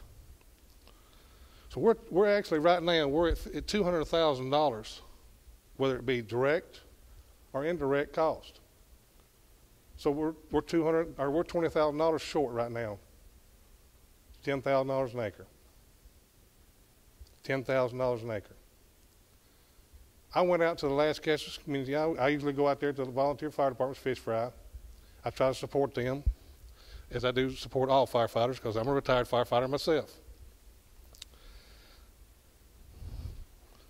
In that night I was out there, I talked to a lot of people. And I've talked to a lot of people on the phone. They've called me because I've got family out in Las Casas. So I got a lot of phone calls. I've talked to 52 people, either on the phone or personally, on this matter. 52. I've counted them. It was 50 people that were in favor of leaving the convenience center where it's at. There were 2 people that I talked to that were not in favor of it. They were in favor of Jack's proposal. 2 good people. I mean, they're all good people. I appreciate the calls and appreciate the conversations from those people. So with that being said, Mr. Mayor, I'll read the resolution here. I want to make the motion. I want to amend the motion where it be it resolved by the Rutherford County Board of Commissioners to purchase, subject to negative results of a Phase 1 environmental study, the current Las Casas Convenience Center location at a cost of $220,000, plus reasonable and ordinary closing costs typically assessed to a buyer in Rutherford County, Tennessee. But be it further resolved that the county mayor and other appropriate officials are on hereby authorized to execute the required documents to complete said purchase. Resolved this 14th day of February 2013, and I want to make that as an amendment. We have a second. Commissioner Gooch. Discussion. I'm not sure I understand the motion. Is that the same resolution? Yeah, he's made an amendment to adopt the resolution that he has read, which is the mayor's recommendation. So the discussion right now that it was seconded is on the amendment. I'm going to discuss the amendment. I would have rather seen us up or down the vote on the convenience center instead of trying to do what you're doing. I didn't make the motion, or I didn't second Commissioner Black's motion because I want it at the school site. I wanted an up or down vote so these folks know. I think that was what they really need to know. I don't think this was the right thing to do of putting that motion there. I think we need an up or down vote and talk about it amongst the commission and give these people the satisfaction. Because if it's voted down, that doesn't mean we're buying Peachtree. It really doesn't. We could do nothing and look for property elsewhere. I know that there's been proposals and land given to Mayor Burgess that hadn't been discussed, and he hasn't brought to us for cheaper. So I would just like to see your amendment voted down right now so we can get an up or down vote on the Las Casas school site, and then we'll move on the second. If it's voted down, then we'll have his proposal to go for next. That's why I seconded his motion. I'd like you to withdraw it so we can get a fair argument for these people and move forward with an up or down vote. That's why I'm speaking to Rise right now. He has a right to say what he chooses to say. Anyone else want to speak, or do you want to speak first, Mr. Farley? Well, what I'm trying to do is here, I think we've got 2 options that's here, and that's why I put the other option on the floor, where we could actually, if the amendment is approved, that approval is saying that that's what this county commission wants to do, and buy the property. So if we do what you're saying, if that motion is voted down, we'll have to turn around and make another motion. But what I'm trying to do is get both options on the floor, where if this here.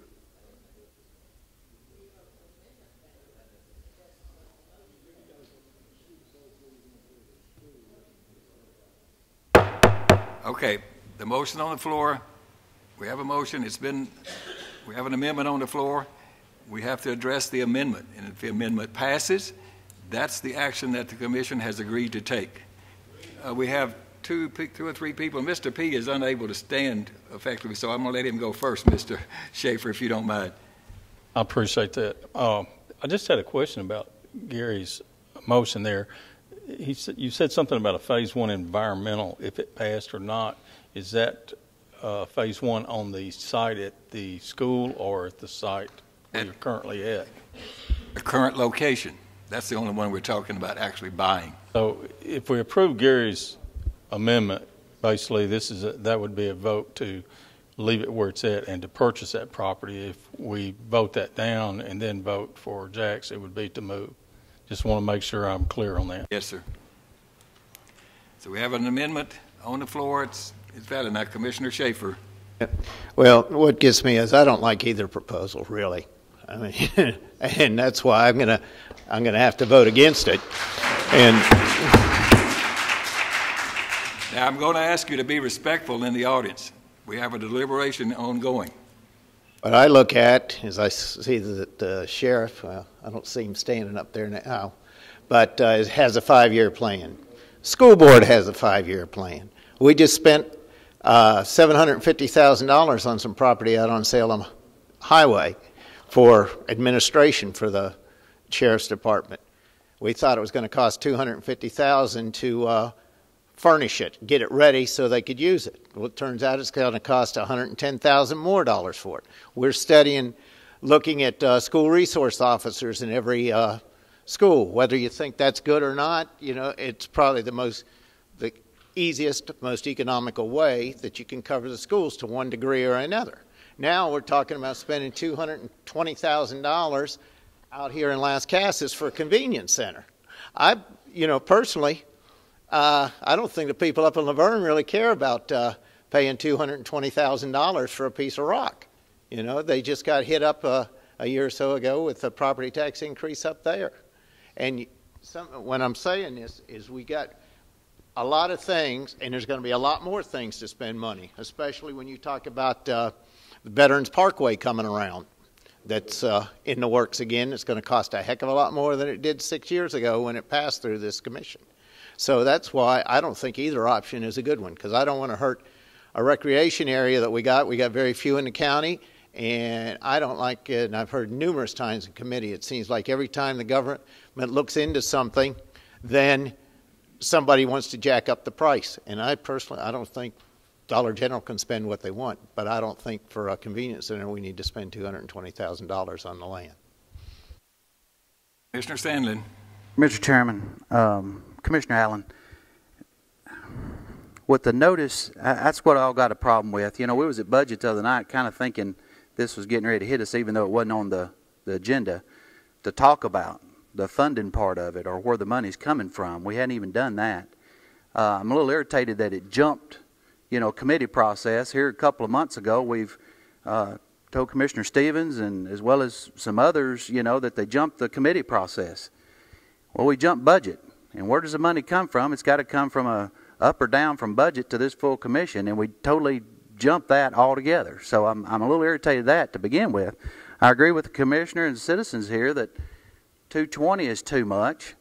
But then again, I commend Commissioner Black for looking out for his community, coming up with another alternative, which is county-owned property. But is it 1.7 acres there to mirror what's there at the convenience center now? Is it a separate entrance? I hadn't really seen a plan showing a good, safe entrance and exit out of that property, and to be able to continue on with what's going on there. Because, you know, what if a fire were to happen? You got to get those trucks in and out, volunteer firemen in and out. What if there's a game going on? You got to think about these things. If there's a game going on and all this happening, and plus you got people coming and bringing their trash on Saturday, and that's, you know, or during the week, whenever it is, during the summer and all that stuff. So we got some issues here. It's not a quick fix either way. But, you know, I'm in real estate too, and $220 is too much. You know, it's too much. We've got some moving costs if we go anywhere. We got Board of Zoning Appeals probably or Planning Commission if we go anywhere. I think the community meetings had to happen. I think coming through your public works had to happen, but it hadn't come through budget, and it's going straight to full commission. Hadn't had a chance to, where's the money coming from? You know, what's our options? If we're dead to right here, the 24th, who locks the door? We have to lock the door, or they lock the door? It's our property, or our fence, I assume, and our, you know, convenience center. What's the negotiations here? It seems like this come in after the fact, that we didn't want to spend $1 million for this building to do a service, oil change, whatever, for county vehicles. It's a lot of reaction here that's not lining up, and we need to slow down here just a little bit. If we have to be without a convenience center for a few months or a few days, I don't think that's going to put anybody in detriment. I mean, I believe we can take it down the road for a few weeks or a few months until we can get this resolved or a negotiation done with the property owner, and let's do this thing right. We are talking about county taxpayer dollars, talking about our dollars. We're taxpayers as commissioners. So let's slow down just a little bit. Let's work this thing out and do the right thing. Back. Here we go. Commissioner Sandlin, I'm just afraid if we keep dragging our feet on this, and good gracious, I don't want to do that. But if there's any way possible, I would. I like your idea. I just hate this keep dragging on. I got a concept. I think, Mr. Bryant, but I went a little further down the road, just trying to leave off what we're looking at here tonight. People's got dumped. This right here is where the playground is off from the Lions Club. This is where my proposal is to put it. It's the same scale as the one we got right down the road. Entrance in and out on 2 Last Casas highway. Never affecting the entrance going to the ball fields, which is right back in here. If it stays that size, it's still got that room to expand. Right there is a fenced-in walking ring, playground, pavilion. If we had to extend it, we can extend it right there. But anyway, I'm just trying to make sure everybody, the taxpayers, everybody's getting a fair shake here. Come up with some kind of remedy. Me personally, heck, I don't want to go right here, but I've got to do something. I got to do something, folks. We done down to the last thing here. I don't want to throw nothing on Walter Hill. Good gracious, they've had enough. They've had enough down there. We got a dump. County's got a demolition area there. Excuse me again. I'm trying to hold my composure. I apologize to this body. But I'm in a dilemma. I'm in a dilemma here. I'd like to see some way or another done tonight before something happens bad out there. That's all I got to say. Thank you. Mr. Chairman, can I ask Commissioner Black a question in on this, since I asked this question? So what you've done here is like superimposed the site that's there now on this? And so it has its own entrance and exit, just like it is now on 96. If you're facing the property on the left-hand side of it, then has the community seen that? Has the community seen this at the community meetings? Yes. Because some calls that I got, it was interpreted that this thing, the convenience center, was going to be at the back. That you were going to have to go past the ball fields and the fire department and the Lions Club thing and everything to get to it to dump the trash. And that's what I didn't. This ain't what I was hearing from the phone calls that I got. So that's why I was asking that. Okay. All right. Anyone else have any questions? Commissioner Farley. All I was trying to do was there was 2 proposals that come out of Public Works. And all I was trying to do was get both proposals up here on the floor tonight. And I agree, Jack, something's got to be done. And these people here and you need to know tonight what that direction is going to be. And all I was trying to do was get that proposal up here on the floor where this commission can vote on either one of them. So, Commissioner McAdoo. Thank you. One of the committee members of property management pulled my coattail on the motion that we made, and the motion that we made was we gave the mayor authorization to go out and negotiate a price with Peachtree and take it to budget. It wasn't supposed to come back to us or whatever. Now, what happened in between, I have no idea. But it left property management with the authorization for the mayor to negotiate and go straight to budget. What we did, we looked at the calendar, and we knew February 24th was the deadline. We knew budget had a meeting prior to the commission meeting, and that's what we did, and it passed. So what happened, why you didn't discuss it, I can't answer that. But it did come out of our committee with that. Other discussion? Anyone else wish to speak that hasn't already spoken? I have to let him go. Now you can come back to Commissioner Young. Thank you, Mr. Chairman. I really struggle with this too. I hate the thought of spending $220,000 on this site, but then I also don't want to ruin the community center over there that those people are enjoying. It would be nice to have a third alternative, but we're going to drag this out for several months if we go out and look for somewhere else. Everybody out there told me on the phone that they want a convenience center in Las Casas, but they just don't want it next to them. So wherever we find a location, we're going to have to pay $15,000, $20,000 an acre possibly to buy that site, then the $100,000 to actually move the equipment and the pavement and so forth out there. We're going to have to go through the Board of Zoning Appeals. Commissioner Black's going to have to deal with the complaints from the neighbors who are around the proposed site who don't want it next to them, and he's going to have all the people who do want it over there, and it's going to be another meeting like this where there's competing interest and disharmony among the community. When we look at the cost of moving it to a third site, let's just say it's $15,000 an acre.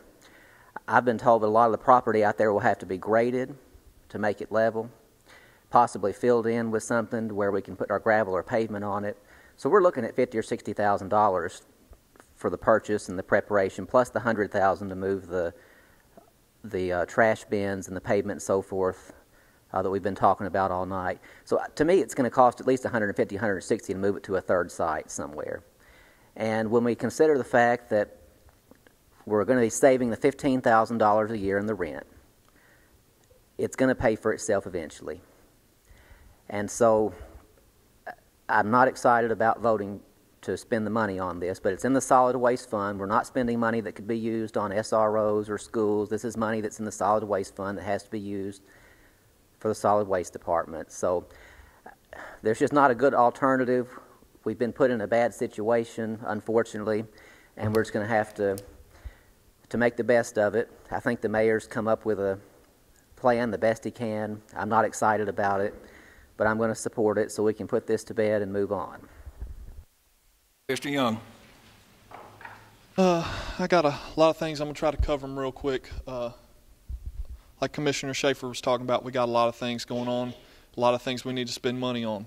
Remember, I stood up in this commission when, after the fire station burned down in Buchanan, I told you, you're going to have to bulldoze it. Commissioner Jernigan's been out there since then, and I believe he's going to say it probably has to be bulldozed. I told you so. We can't replace it for $100,000. That community has been without a fire station since May. Now, that's public safety. If we can find a third site and you're without a convenience center for a month or two or whatever, I'm sorry. What's fair is fair across this county. I told y'all when y'all came to our property management committee, I said, my number one goal is to get you trash. Number two, I didn't want it to go to the community center. A lot of people don't know this. My family's moved from Statesville, North Carolina in the 1830s, and I'm related to the Browns and the Martins and the Youngs. I got more family in the Milton Cemetery than I know of. So, the Las Casas community does mean something to me. But we have to, as commissioners, we have to think about the entire county, not just one area. Have you been out to Eagleville? Have you seen where their ball fields are located at? Have you been to Leanna? Have you been to Rockville and seen where the fire station's at? The convenience center's on top of it. I don't want it at the ball field. I want to find somewhere else in the community. But we're probably going to have to raise taxes this year. That's a reality. But we don't think about these things, and a lot of these things don't get brought out. There has been other properties of fair market value that have been discussed. One of the owners of Peachtree told me, that I'm friends with, told me about 5 years ago, his plan was to take this back from the county because of future growth for his business. He told me he was going to double the rent. This was before I was a commissioner.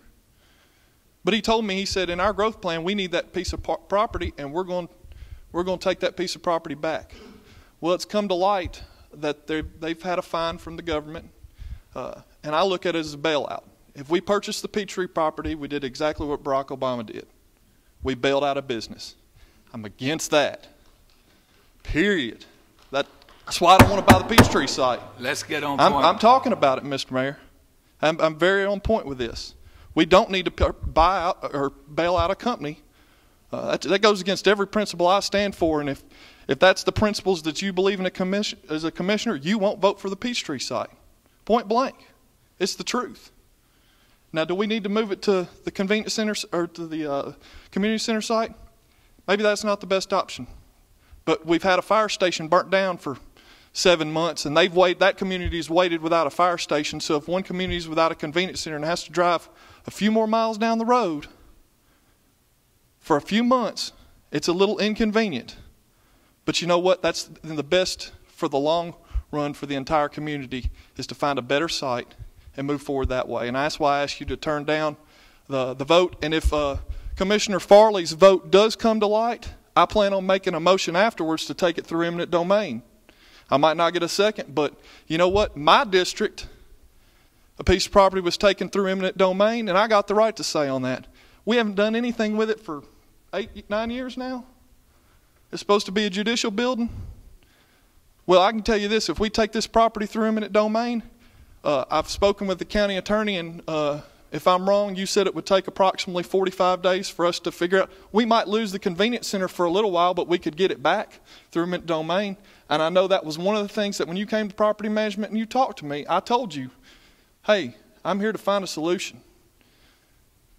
Now, whether I can get 11 votes for eminent domain or not, that's yet to be seen. But if this motion passes, that's what I'm going to bring up right after that. So thank you for your time and patience.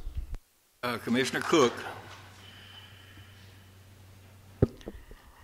I have been informed that this money will come from solid waste account. Am I right on that? Yes, ma'am. And is that tipping fees? It's been accumulated over the years from tipping fees, from recycling sales, etc. I wanted that to be known, since they was talking about they didn't know where it was coming from. Other discussion?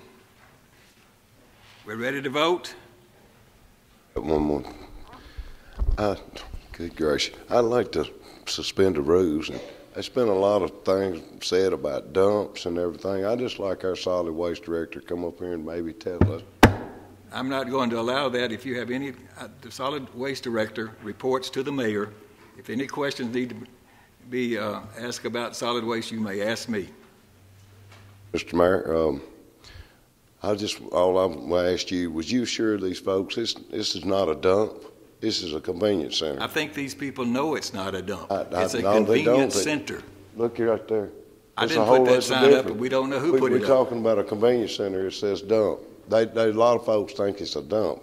Well, I don't. They use this facility. They know what it's for. It's for them to bring their personal waste from their homes there, and recycled materials, and we accept it. So I agree. Well, another thing was if my recommendations approved, there's a lot of them also was said. Referring back to Public Works, I asked our solid waste director, Mr. Nolan, to please make sure if my recommendation is approved, to landscape it, make it blend in with the area there, and that's what only question I wanted to ask him there, Mr. Mayor. I didn't, nothing else. That's all I was wanting to ask. It's just trying to be fair and let these good folks know what's going on. We're going to do wherever we put it. We're going to be as respectful of their needs and their area as we possibly can, just like we have everywhere else. Any other discussion? Mr. Chairman, I got a question for Mr. Cope. Our legalities on this lease and them closing the 24th, what's our position there? What's our legality there? I mean, we got to close it. What's the we go into any other talks as far as negotiating a price or anything or whatever, or even the part of what Commissioner Young had said, the eminent domain situation?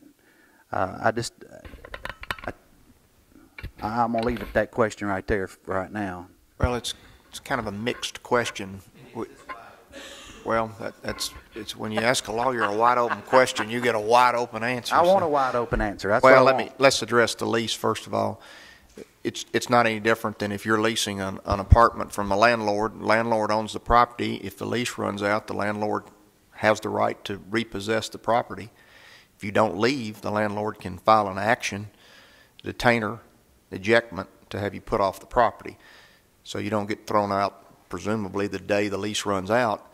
But certainly the county's not going to be in a position to not obey the law. We're not going to hold over into something that we don't have a legal right in. So I would assume we'd make every effort to exit that property when we're supposed to. Of course, you can continue to negotiate, but I don't know the status of that. But you should be out by the time your lease expires, with the notice having been properly given.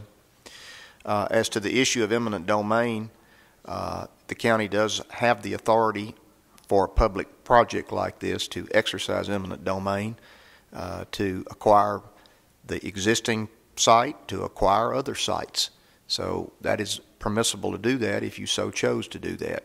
Typically what happens in that, if a site was located, you'd get an appraisal on that site and you would deposit into court the estimate of value from that appraisal.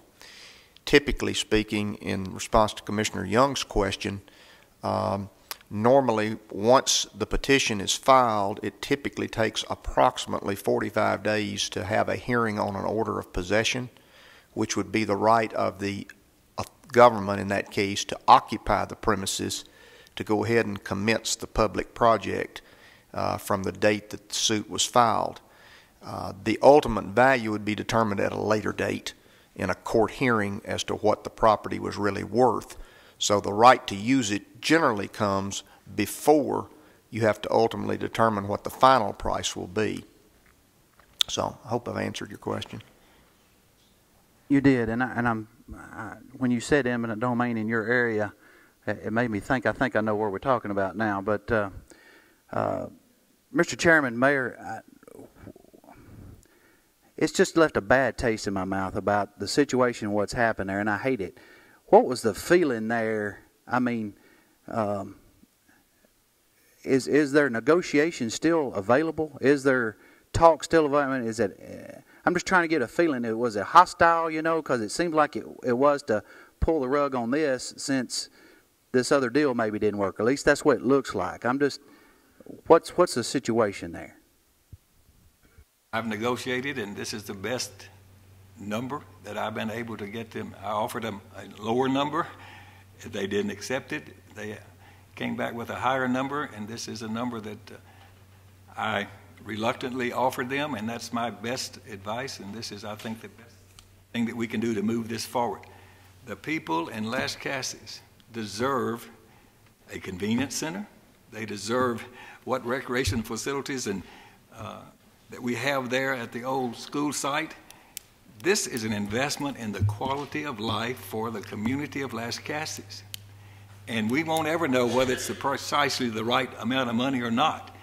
But I know this can start a process of healing and allow these people out there to come back together and to start functioning as a community. And this is my recommendation. And I do not think that we'll be able to negotiate anything different from what is on the table right here within my recommendation. I agree with you in a lot of ways. The only part that I don't like, and what got us to negotiating anyway, I guess, is them exercising the contract on the 60 days out and closing the door, making us do something.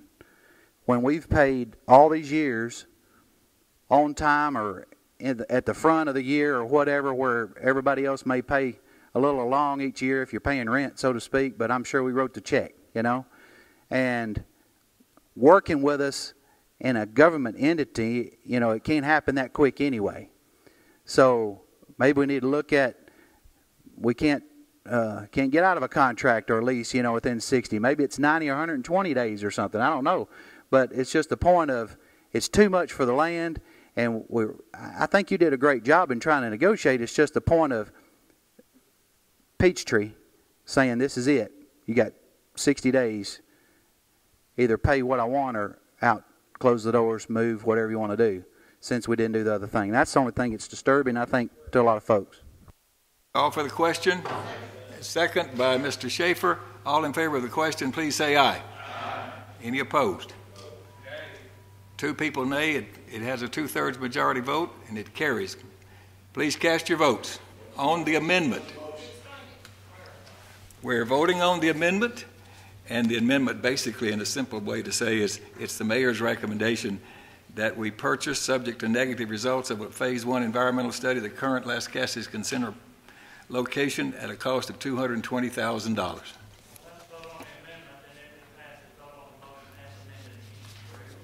Yes, motion as amended. All right, please cast your votes. What I just read is the amendment. That's the amendment. You're voting on up or down whether you approve of the recommendation that I've made. Please cast your votes. Anyone that did not vote and wishes to vote, or anyone who would like to change your vote, you may do so now. Record the votes. 12 yes, 8 no. Motion passes. Now we have to vote on the motion as amended. Which is the same motion over again. Same motion over again, basically. Please cast your votes. I'm sorry. I'm going to ask a question on the motion that's been amended. Excuse me. What's that, sir? I want to make an amendment to this motion that's passed. I think we approved just now 220. I'm amending this to offer from 120. $120,000 for the property.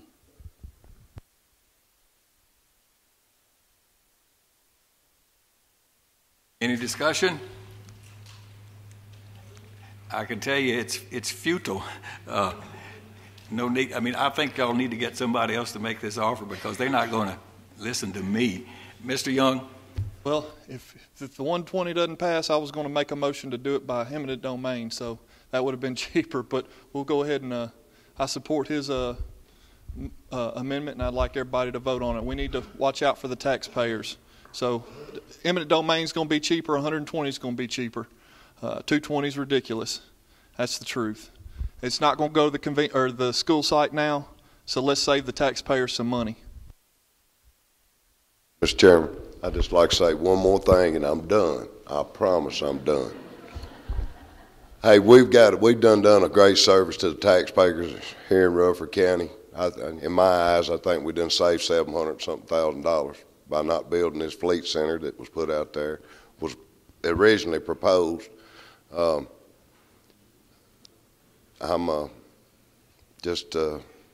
think I've been negotiating, but I've been negotiating through my people with this business, and I don't like it. I don't like it at all. But anyway, that's where I am, and I apologize again to to my folks out here, and that's all I got to say. Mr. Chairman, I wanted to ask a question to Lisa on how much have we paid Peachtree themselves on the rental of this property? I think it was mentioned in public comments, but I didn't know if that was 100 and something thousand or something, I believe. What we have paid Peachtree, going back to 0607 was the first time that we started paying them, through February was $78,100. My records, easy records for me to tap into, was from 93, 94 forward. So, and at that time we were paying Mr. Jim McKee. But in total, from 93, 94 forward, we've spent $141,800. But to the company Peachtree, $78,100. $78,100. So if my motion passes, it's kind of like a lease purchase then, what we've been doing, and I'd be paying them $198,100 if this passes. Okay, are we ready to vote on this? Commissioner Farley. Jack, I know you said you wasn't going to speak no more, but I'll ask you a question. By approving this amendment on here, that's going to continue. It's going to put off y'all having a convenience center out there in Las Casas for a while if this doesn't. Where's it? Speak to this. Anyone else wish to speak? Commissioner Stevens. Sir. Thank you, Mr. Chairman. We can't do a retroactive lease purchase. We can't make them sign that and do that for us. And I would like to ask how much legal cost there would be if we do the eminent domain case, because my recollection of the site for the judicial building was that it dragged out for a long time, and we ended up paying a lot of money in legal fees. Yeah, it would be difficult to estimate the legal costs. It just depends on how the reaction of the property owner and how hotly or seriously the property owner contested the eminent domain action. So, it'd be rank speculation by me to predict that, but it would be, you would have legal expense. Given, excuse me, Mr. Stevens. Given how we've gotten to where we are now, the hostility and the fact that we're over the barrel, I don't see these owners just taking the appraisal that we take to court and just backing off, and I feel like they're going to fight us and try to get more money out of us, and we certainly will have to pay more to them than what our appraisal says it's worth, and we're going to have a lot of legal fees too, so I'd beware. All right, we have a motion on an amendment. Yes. Question for council. Oh, question for Mr. Cope. With kind of going on what Commissioner Stevens says with legal domain, we're not obligated to pay their legal fees, just our legal fees, correct? Correct. You would only the county's fees. So the more this drags out, the more they're going to have to pay in legal fees, correct? If this keeps dragging out. So just want to make that point clear, and I wanted to make sure that we weren't responsible for their legal fees. That's correct. All right, we have a motion on the floor to amend the original motion, which has already been amended, to accept the recommendation to purchase for $220, to modify that to use $120,000. Commissioner Jordan. I've been doing a good job keeping my mouth shut, and I hate to get in the mix here, but this $120,000 is basically, if you vote for this, you're voting for Las Casas not to have a convenience center. I know enough about this. We're not going to take that. I'm not going to eminent domain. I've had some dealings with eminent domain. We don't want to be the heavy-handed government going and taking people's property. Find another piece of property, but don't go in there and say, we're taking this, we're the government. That's wrong. The judicial building, we own property all around it. That's the only spot it could go. We had a bad taste in our mouth, but we did it. And it may have been a mistake looking back, but we did it. But that was a different scenario. There's land out there everywhere. So eminent domain, in my opinion, is not an option at all. We don't want to go there. But this motion here, the 120, they're not going to take that. To vote for this, you're voting for Las Casas not to have a convenience center is all you're doing. Commissioner Phillips, he hasn't spoken. Commissioner Blackett, someone else has to speak. I'm a lot like Commissioner Jordan. I was trying my best to keep my mouth shut on all this tonight, but I agree with everything Will just said, everything. The $120,000 isn't going to fly. I think most of us here knows that it's not going to fly. So in essence, we're voting down the option to leave that convenience center where it is. I would encourage you to vote no on this motion and let's move forward. A lot of people have said a lot of things. That convenience center has been located right there for a long, long time. We may be paying too much for that property, but we pay too much for property when we go to buy school property. We do. And I'm not saying that wherever we want to buy and wherever we want to build, we're going to get it at rock bottom prices. We usually pay more than what we normally think is the real value of that property. $220,000 is a lot of money. It's a lot of money to me, and I'm sure it's a lot of money to everybody here. But just the convenience of leaving that center where it is, long term, it's well worth that expense. Vote no on this motion. Let's move on.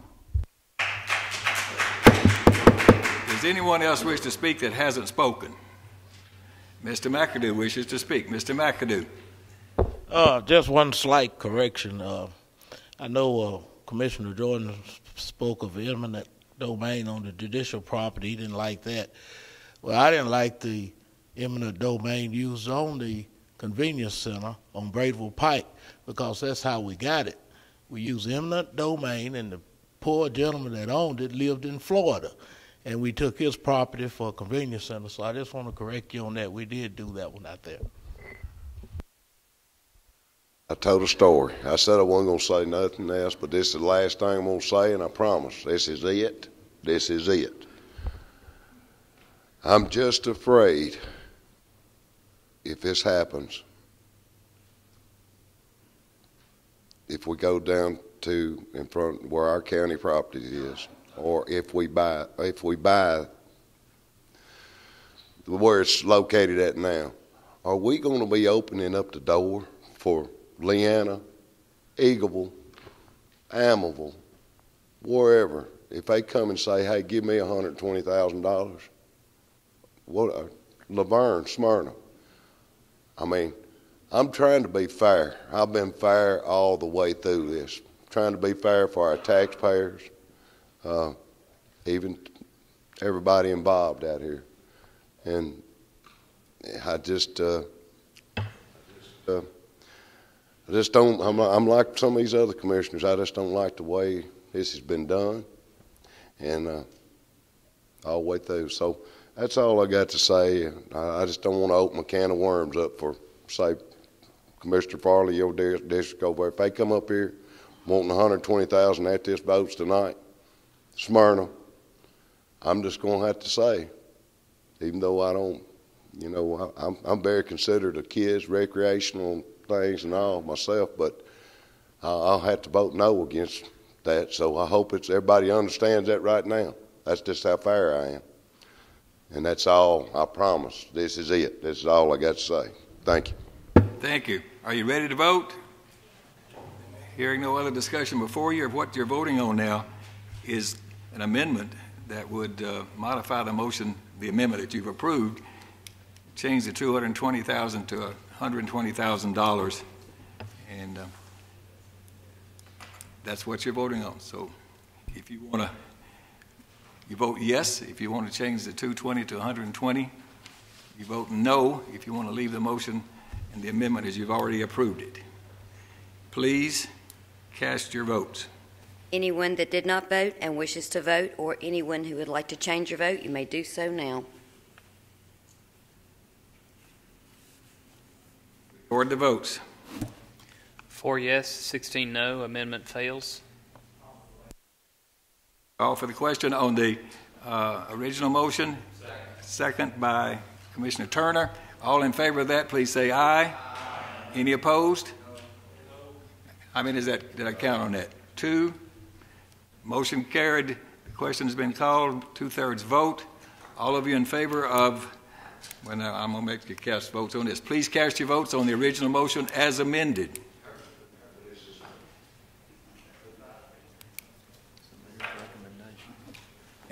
Which is the recommendation put forth by the mayor. Please cast your votes. Anyone that did not vote and wishes to vote, or anyone who would like to change your vote, you may do so now. Record the votes. 13 yes, 7 no. Motion passes. Thank you very much, ladies and gentlemen. We are finished with that agenda item. We're going on to the other agenda. There is a purchasing committee report, a monthly report. Do we have a motion considering the purchasing committee? Commissioner Schaefer. Who do we have a second? Commissioner Farley. All of you in favor of that, please say aye. Aye. Any opposed? Thank you very much. We'll give our people just a few minutes to exit the building here. And Ms. Ely, you may be making your preparations to start the Budget, Finance, and Investment Committee.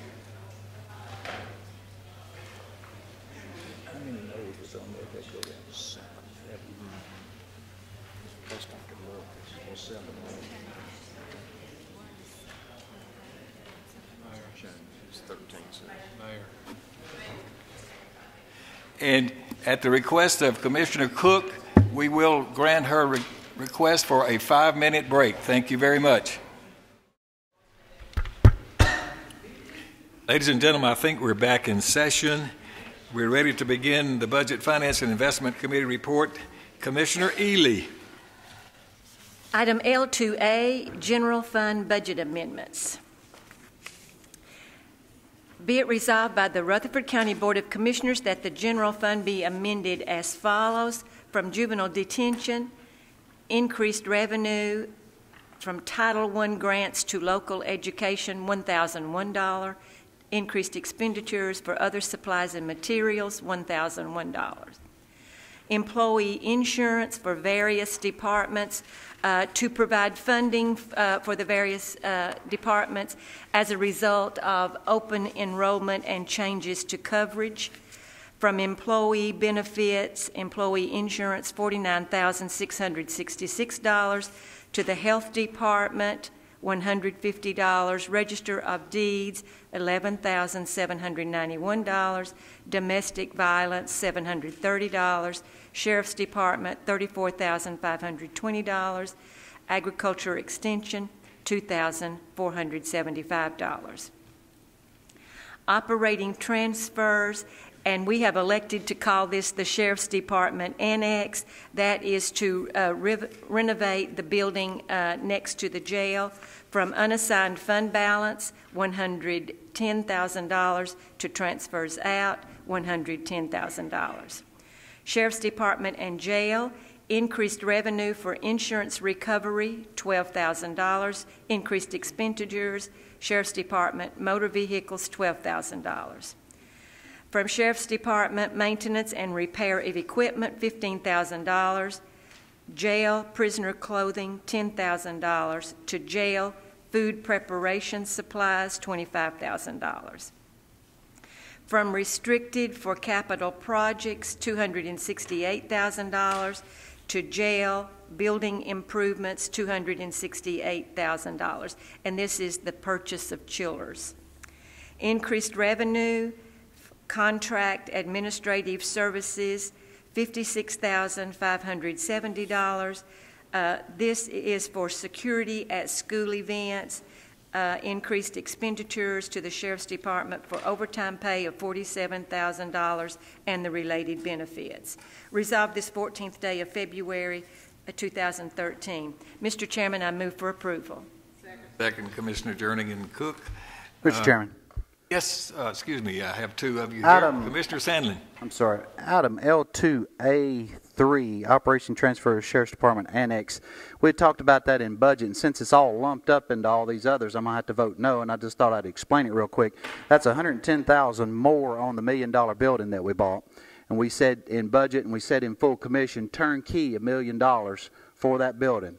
I think it took $750 to purchase it, so the remainder was then to finalize everything, get everything done. It was explained to me afterwards, and I understand the expenses on that, but turnkey means turnkey, and that $110,000 makes it not turnkey. So thank you very much. Mr. Young. Kind of going along with that same lines, with the annex, I watched the meeting, and one thing kind of caught my eye, and I just want to answer, why can't we save money when the sheriff offered to use inmates, labor to help and assist with that project to alleviate some of that cost?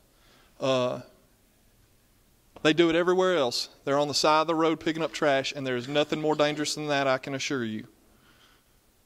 So I just don't understand why we're not using inmate labor to save this county money, and why you were so adamantly against that when we use it everywhere else. If we're not, we just need to not use inmate labor anywhere. I was not opposed to that. We've had discussions with the sheriff's office. They're using their inmates to their fullest ability to manage and lead those with their staff, and they gave us an indication that they could not provide additional oversight of the inmates to do this work. So that's the decision that they've made, and that's, I believe that they've thoroughly thought that out, and that's where we are. So we're ready to move on with this project and get it completed.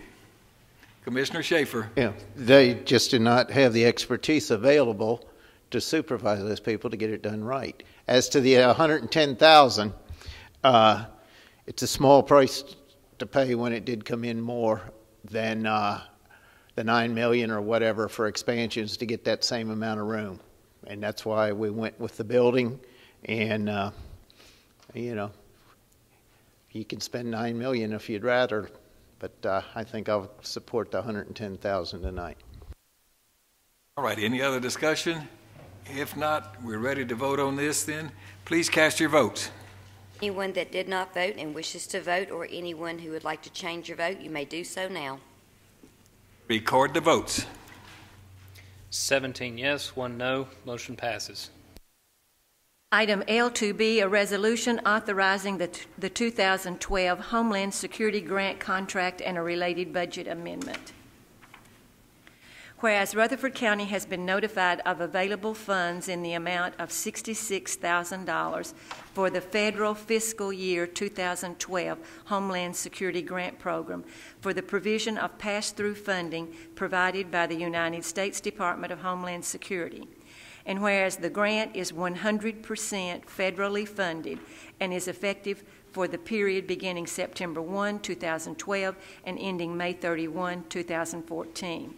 Therefore, be it resolved by the Rutherford County Board of Commissioners that the county mayor and other appropriate officials of Rutherford County, Tennessee, be and are hereby authorized to execute all necessary documents with the state of Tennessee, Department of Military, Tennessee Emergency Management Agency, to accept the 2012 Homeland Security Grant in the amount of $66,000, a copy of the same being attached hereto as Exhibit 1, and incorporated herein by reference as if set forth herein at length verbatim. And additionally, that the general fund be amended as follows: to recognize the proceeds from the grant and to appropriate said proceeds for other equipment. Emergency management, increased revenue, Homeland Security grant, $66,000, increased expenditure, other equipment, $66,000. Resolved this 14th day of February 2013. I move for approval, Mr. Chairman. Second, Commissioner Jernigan. Any discussion? Please cast your votes. Anyone that did not vote and wishes to vote, or anyone who would like to change your vote, you may do so now. Record the votes. 18 yes, motion passes. Item L2C, a resolution authorizing the 2013 Hazardous Materials Emergency Planning Grant and a related budget amendment. Whereas Rutherford County has been notified of available funds in the amount of $6,500 from the United States Department of Transportation pass-through funding for the 2013 Hazardous Materials Emergency Planning Grant, which requires a local match of 20%. And whereas the grant proceeds will provide funding for hazardous materials response training for 51 individuals. Therefore, be it resolved by the Rutherford County Board of Commissioners that the county mayor and other appropriate officials of Rutherford County, Tennessee, be and are hereby authorized to execute all necessary documents with the state of Tennessee, Department of Military, Tennessee Emergency Management Agency, to accept the 2013 Hazardous Materials Emergency Planning Grant in the amount of $6,500, requiring a 20% local match, a copy of the same being attached hereto as Exhibit 1 and incorporated herein by reference as if set forth herein at length verbatim. Additionally, that the general fund be amended as follows: to recognize the proceeds from the grant and to appropriate said proceeds for in-service training along with a transfer to provide the local match. Emergency management, increased revenue, other federal through state, $6,500. From instructional supplies and materials, $625. Increased expenditures for in-service training, $7,125. Resolved this 14th day of February 2013. Mr. Chairman, I move for approval. Second, Commissioner Cook. Any discussion? Please cast your votes. Anyone that did not vote and wishes to vote, or anyone who would like to change your vote, you may do so now. Cast the votes. Record the votes, excuse me. Been a long night. 18 yes, motion passes. Item L2D, a special purpose DEA fund budget amendment. Be it resolved by the Rutherford County Board of Commissioners that the special purpose DEA fund be amended as follows: Sheriff's Department, increased revenue asset forfeitures, $2,825. Increased expenditures for confidential enforcement, $2,825. Mr. Chairman, I move for approval. Second from Commissioner Jernigan again. Let's see here. Please cast your votes. Anyone that did not vote and wishes to vote, or anyone who would like to change your vote, you may do so now. Record the votes. 18 yes, motion passes. Item L2E, a solid waste sanitation fund budget amendment. Be it resolved by the Rutherford County Board of Commissioners that the solid waste sanitation fund be amended as follows: litter program and convenience centers, from convenience centers asphalt, $7,360, to litter program gasoline, $6,000, convenience centers communications, $360, convenience centers towing service, $1,000. Resolved this 14th day of February 2013. I move for approval, Mr. Chairman. Second, Commissioner Jernigan. Questions? Please cast your votes. Anyone that did not vote and wishes to vote, or anyone who would like to change your vote, you may do so now. Record the votes. 18 yes, motion passes. Item L2F, Education Capital Projects Fund Budget Amendment.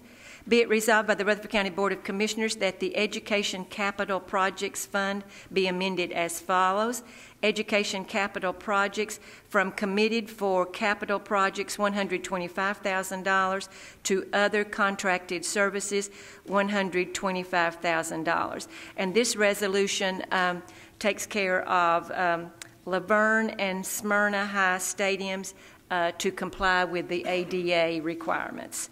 Resolved this 14th day of February 2013. I move for approval, Mr. Chairman. Second, Commissioner Schaefer. Questions or discussions? Please cast your vote.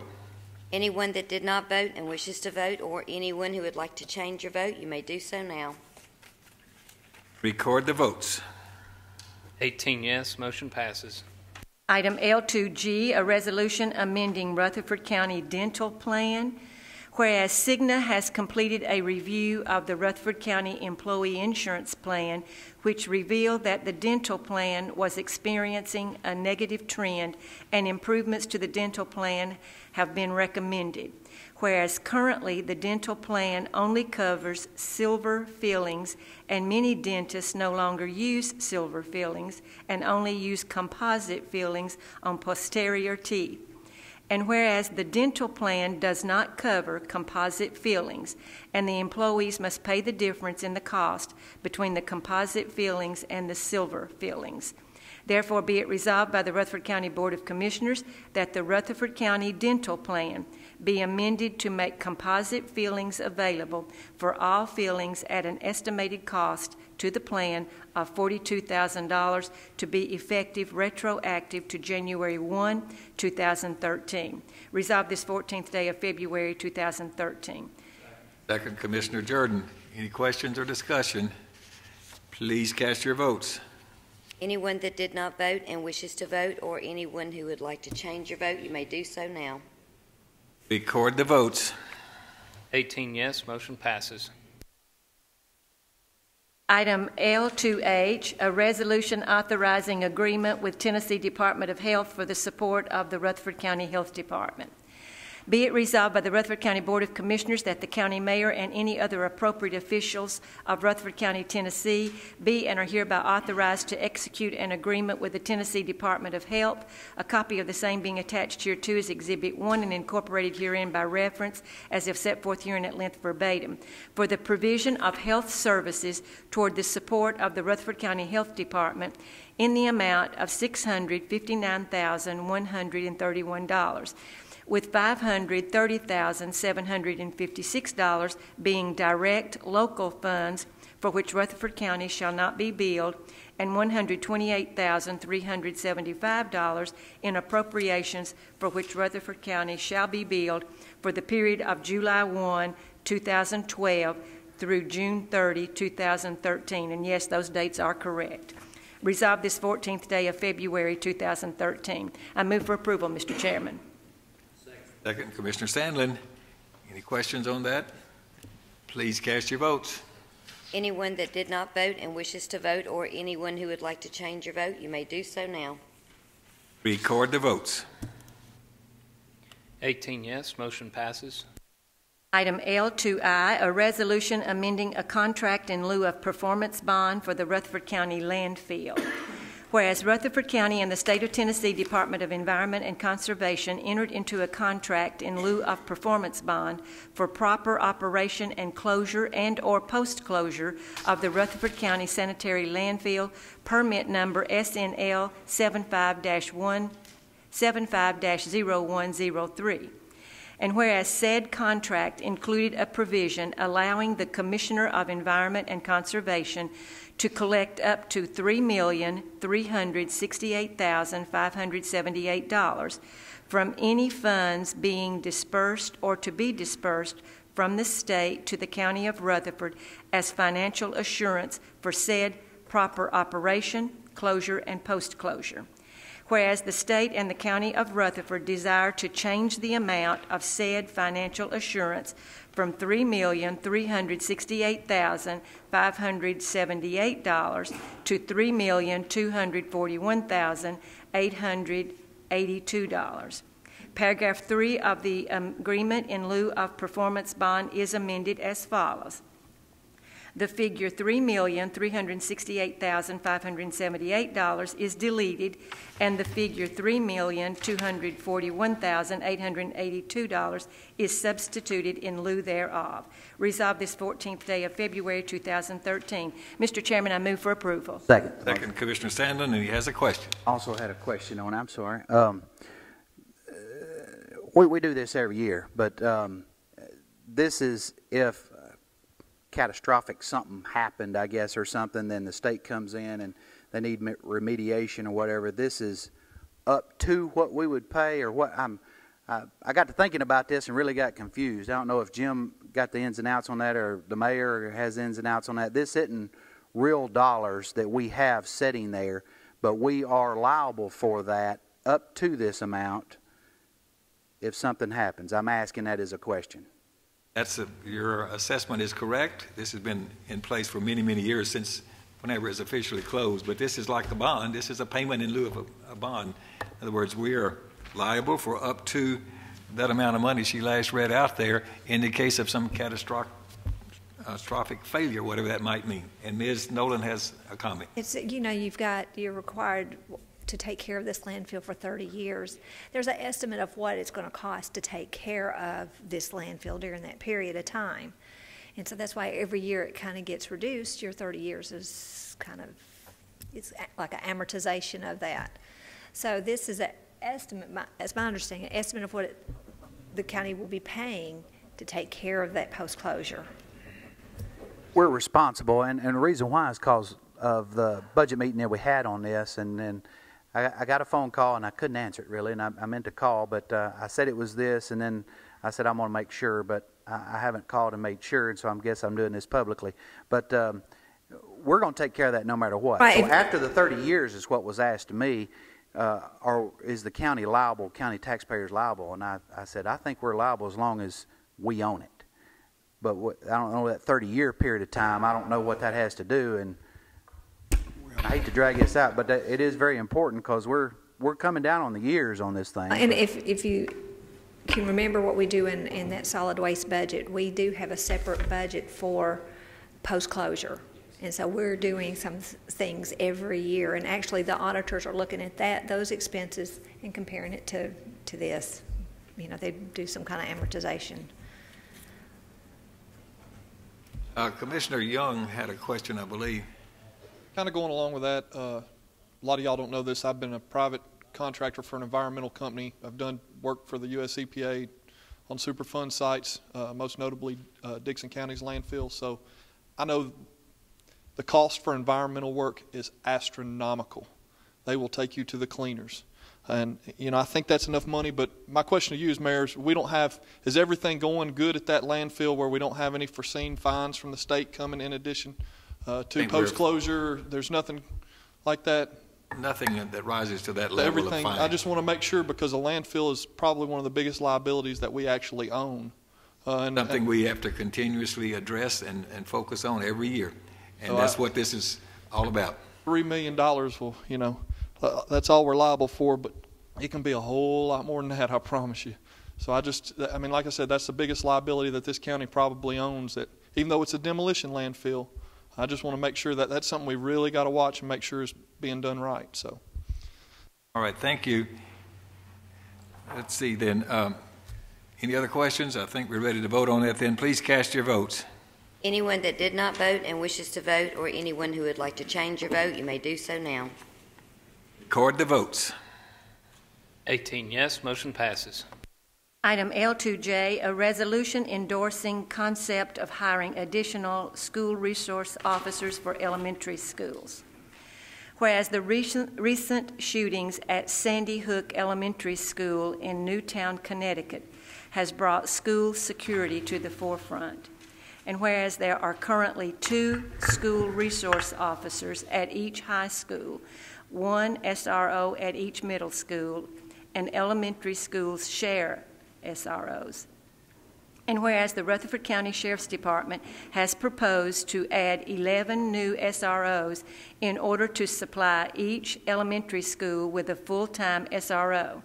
And additionally, 2 SROs will be needed for the new Stewart's Creek High School for a total of 13 SROs. And whereas the estimated cost for the additional 13 SROs and the necessary vehicles, equipment, and training is $1,503,016, which could result in a 3 cents increase to the property tax rate. And whereas Rutherford County has set the standard for the SRO program across the state of Tennessee and recognizes the great benefit of the SRO program for school personnel, school children, and the citizens of the county. Therefore, be it resolved that the Rutherford County Board of Commissioners endorses the concept of adding 11 new SROs to supply a full-time SRO for each elementary school, an additional 2 SROs for the new Stewart's Creek High School for a total of 13 SROs, along with the vehicles, equipment, and training required, with a full disclosure as to the total cost to be included in the 2013-14 budget process. Resolved this 14th day of February 2013. Mr. Chairman, I move for approval. Second, Commissioner Young. Now, any discussion? Oh, excuse me, Commissioner Stevens. Thank you, Mr. Chairman. Prior to the meeting, I passed out a proposed amendment to each of you at your table. It's front and back. It's very similar to the resolution that Commissioner Ely just read for us, but at the bottom of the first page and the top of the back page, the wording is a little bit different, and I would like to read that for you. Whereas the Rutherford County Board of Commissioners should work in a fiscally responsible manner with the sheriff, the county mayor, and the finance director to provide each school with a full-time SRO as quickly as the budget allows. Therefore, be it resolved that the Rutherford County Board of Commissioners endorses the concept of providing a full-time SRO at each school, and that the same should be accomplished in a fiscally responsible manner. And so I'm going to offer an amendment to the resolution that was presented, and that is to delete the language that was read entirely and replace it with the language of the handout that I placed on your desk. That's my motion. Turner, discussion. Commissioner Young. We just did this with the solid waste, with the convenience center out here in Las Casas. If you vote for his amendment, we're not going to increase taxes because in a fiscally responsible manner, we're not going to increase taxes. If I'm wrong by saying that, somebody correct me. But what you're going to do is you're going to put strain on all these other department heads who need positions by not doing this. Because those first positions, because we want SROs in schools from what your amendment stating, we want to put them in there in a fiscally responsible manner. But if we don't raise taxes to do that, all these other departments that have been doing without positions that they've needed for years, we're going to hurt every other department by doing that. If we're going to vote for SROs in schools, it's going to be 3 cents. Hopefully not any more than that. I've polled my constituents. I posted on Facebook to a downtown community group called Downtown Dwellers, and my constituents are for it. Some of them think it's a knee-jerk reaction, like the one gentleman said, but they said, you know what, the SROs do have better functions than just serving as security for the schools. We all know that. We don't need them to come up here and tell us what these SROs do and don't do. We know they're good for the kids. If we're going to do it, let's just do it. When we say fiscally responsible manner, we just spent $220,000 on 2 acres of land. We might as well just spend the money and spend the 3 cents on property tax and do what we said we're going to do. I'm sure your constituents have voiced their concerns. If you don't want SROs in the schools, then you don't want them, period. But in a fiscally responsible manner, all you're going to do is hurt every other department head in this county. And that's the truth. Nobody's nodding, but they know it's the truth, because there's no way we can do it without with hurting these other department heads, because there's other positions just as more important than these SROs in schools. We need more deputies on the road. That was another thing that the gentleman brought up in public comments. But I just say we go ahead and do it and get this monkey off our back and move forward, and know that every parent in this county will know that their school will have SROs in this coming up year. So that's why I asked you to vote his motion down. Let's just go ahead and vote this through, and then that way, when the budget committee might find it in a fiscally responsible manner, it's still, the budget process has to go through, and as Mr. Sandlin always says, we got the committee process. When the budget process goes through this next year, there might be savings. We might have increased revenue, but we're not taking the option off the table of a tax increase. If we want SROs, we need to go ahead and start moving forward with that. There's just a time frame there. It's not fair to the sheriff. It's not fair to the parents to know whether they know they're going to have SROs in their school or not. So that's why I just asked us to move this forward. Thank you. Commissioner Jordan. I really don't see much difference in either one of the amendments, the motion that's presented or the amendment. I said in budget, this is just a feel-good measure because we don't actually do this until we set the budget and stuff. So I don't have a problem with Commissioner Stevens' amendment because it's the same as the other. It's not 3 cents anyway. It's about $0.015 to fund it ongoing once you get past the first year. And we don't usually buy cars with property tax revenue anyway. That comes out. That's a capital investment, so it's $0.015. And I don't know where the 3 cent probably hasn't even been in there to start with. So that's just a number thrown out there. So I think everybody just wants to do this, and I think we do it. We want to do everything in a fiscally responsible way. So as long as we pass something, the budget committee is going to do whatever they can to get this on the budget, and everybody gets a chance to vote on it when we set the tax rate at the end of June. Discussion. Commissioner Turner. Thank you, Mr. Chairman. Just real quick, back to what Commissioner Young said, Commissioner Jordan, I shared this with Commissioner Sandlin. That might eventually come up, Commissioner Young, we might have to vote on a property tax increase, but it's unfair for me to say I'm for it only to get to the vote of a property tax increase and vote against it and then puff my chest out about how I'm conservative. So I need to be honest on the front end of I'm not convinced that I'd ever vote for a property tax increase for me, for this commissioner. I won't speak for the other 20. So the reason I voted against it, and I'd support Commissioner Stevens, is I can't commit to a property tax increase for anything yet. And I don't know if I ever would. I mean, we've got a $60 million judicial building they want to get built, and the school board's presenting a $125 million 5-year plan. And on top of the SROs, we're talking $200 million in 5 years, roughly, that we don't have. And so I thought on the front end for me that I was being fair by saying I'm not even going to vote to act like I support it if I know deep down in my heart down the road I'm not going to vote to fund it with a property tax increase. So just to clear that up a little bit for me, that's the reason that I'm voting against this language. It has a potential property tax increase, and I feel a little bit better about Commissioner Stevens, but the point still stands the same. We could find it in the budget that we don't even need it anyway, but I'm not going to be dishonest and say I'm going to vote for this because let's be honest with ourselves. There'd be a little gotcha politics because somebody would bring that up, that you voted to support the SRO motion, but you're not man enough to vote to have a property tax increase. And I'm not going to do that. I'm going to tell you on the front end where I stand on it, so if I vote against a property tax increase, you won't be surprised. That's all I have, Mr. Chairman. Thank you. Anything else? You have before you a proposed amendment to the resolution that Commissioner Ely presented, and you have a copy of it in front of it. That's what we have before you to vote on, and there's no money involved here, but we'll go ahead and have the electronic vote anyway. So please cast your votes on the amendment, on Commissioner Stevens' amendment. Please cast your votes. Anyone that did not vote and wishes to vote, or anyone who would like to cast your vote, you may do so now. That was change your vote. Record the votes. 16 yes, 2 no. Amendment passes. That amendment has passed. And Ms. Ely, that was the completion of your report. Is that correct? Excuse me. Thank you for that. Now it is necessary for us to vote on the motion as amended. So we'll do the same thing again unless there's discussion. Please cast your votes. Anyone that did not vote and wishes to vote, or anyone who would like to change your vote, you may do so now. Record the votes. 18 yes, motion passes. Thank you very much.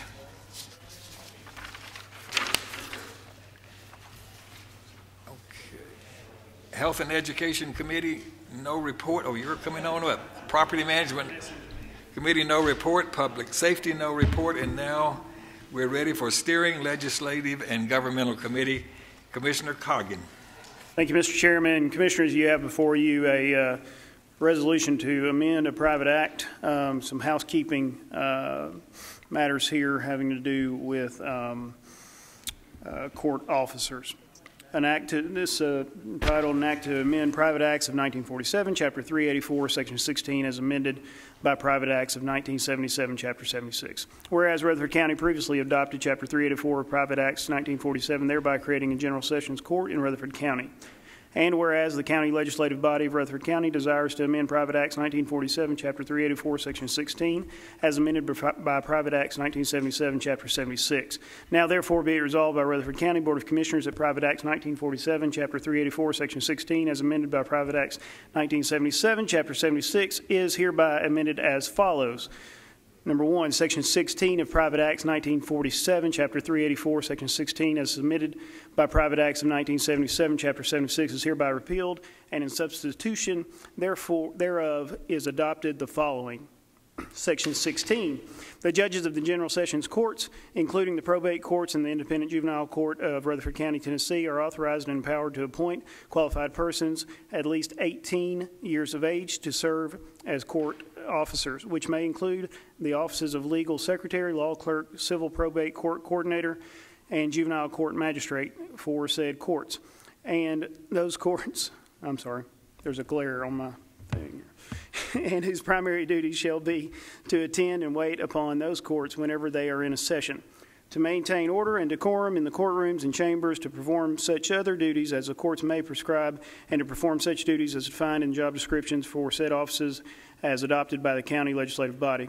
The said officer or officers shall serve at the pleasure of the judges of said courts, and vacancies in the office shall be filled in the same manner and subject to the same terms as provided for the original appointments.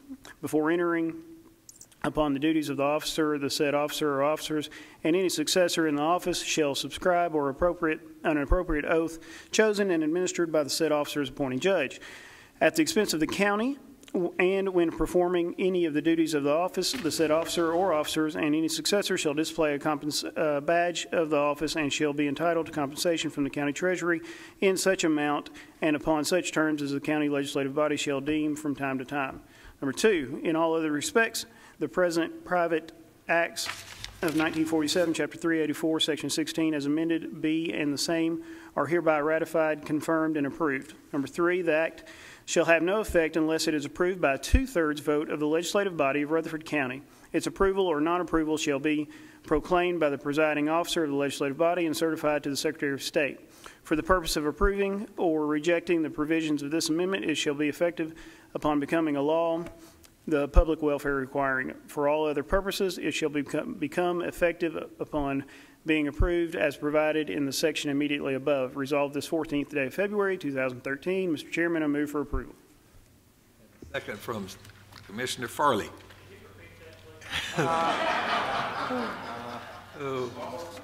Good. That was a good job. Whereas, Rutherford County. Okay, any other questions? All right, then. All of you in favor of this, then please say aye. Aye. Are there any opposed? All right, that motion has carried. And thank you very much for your attention and your participation. Is there any other business that needs to come before this body? And Commissioner P. had to leave a bit early, and I believe, Commissioner Jernigan, I believe the Kittrell ham breakfast is this Saturday. So I will announce that on his behalf. Any other announcements? That being the case, we are adjourned. Thank you very much.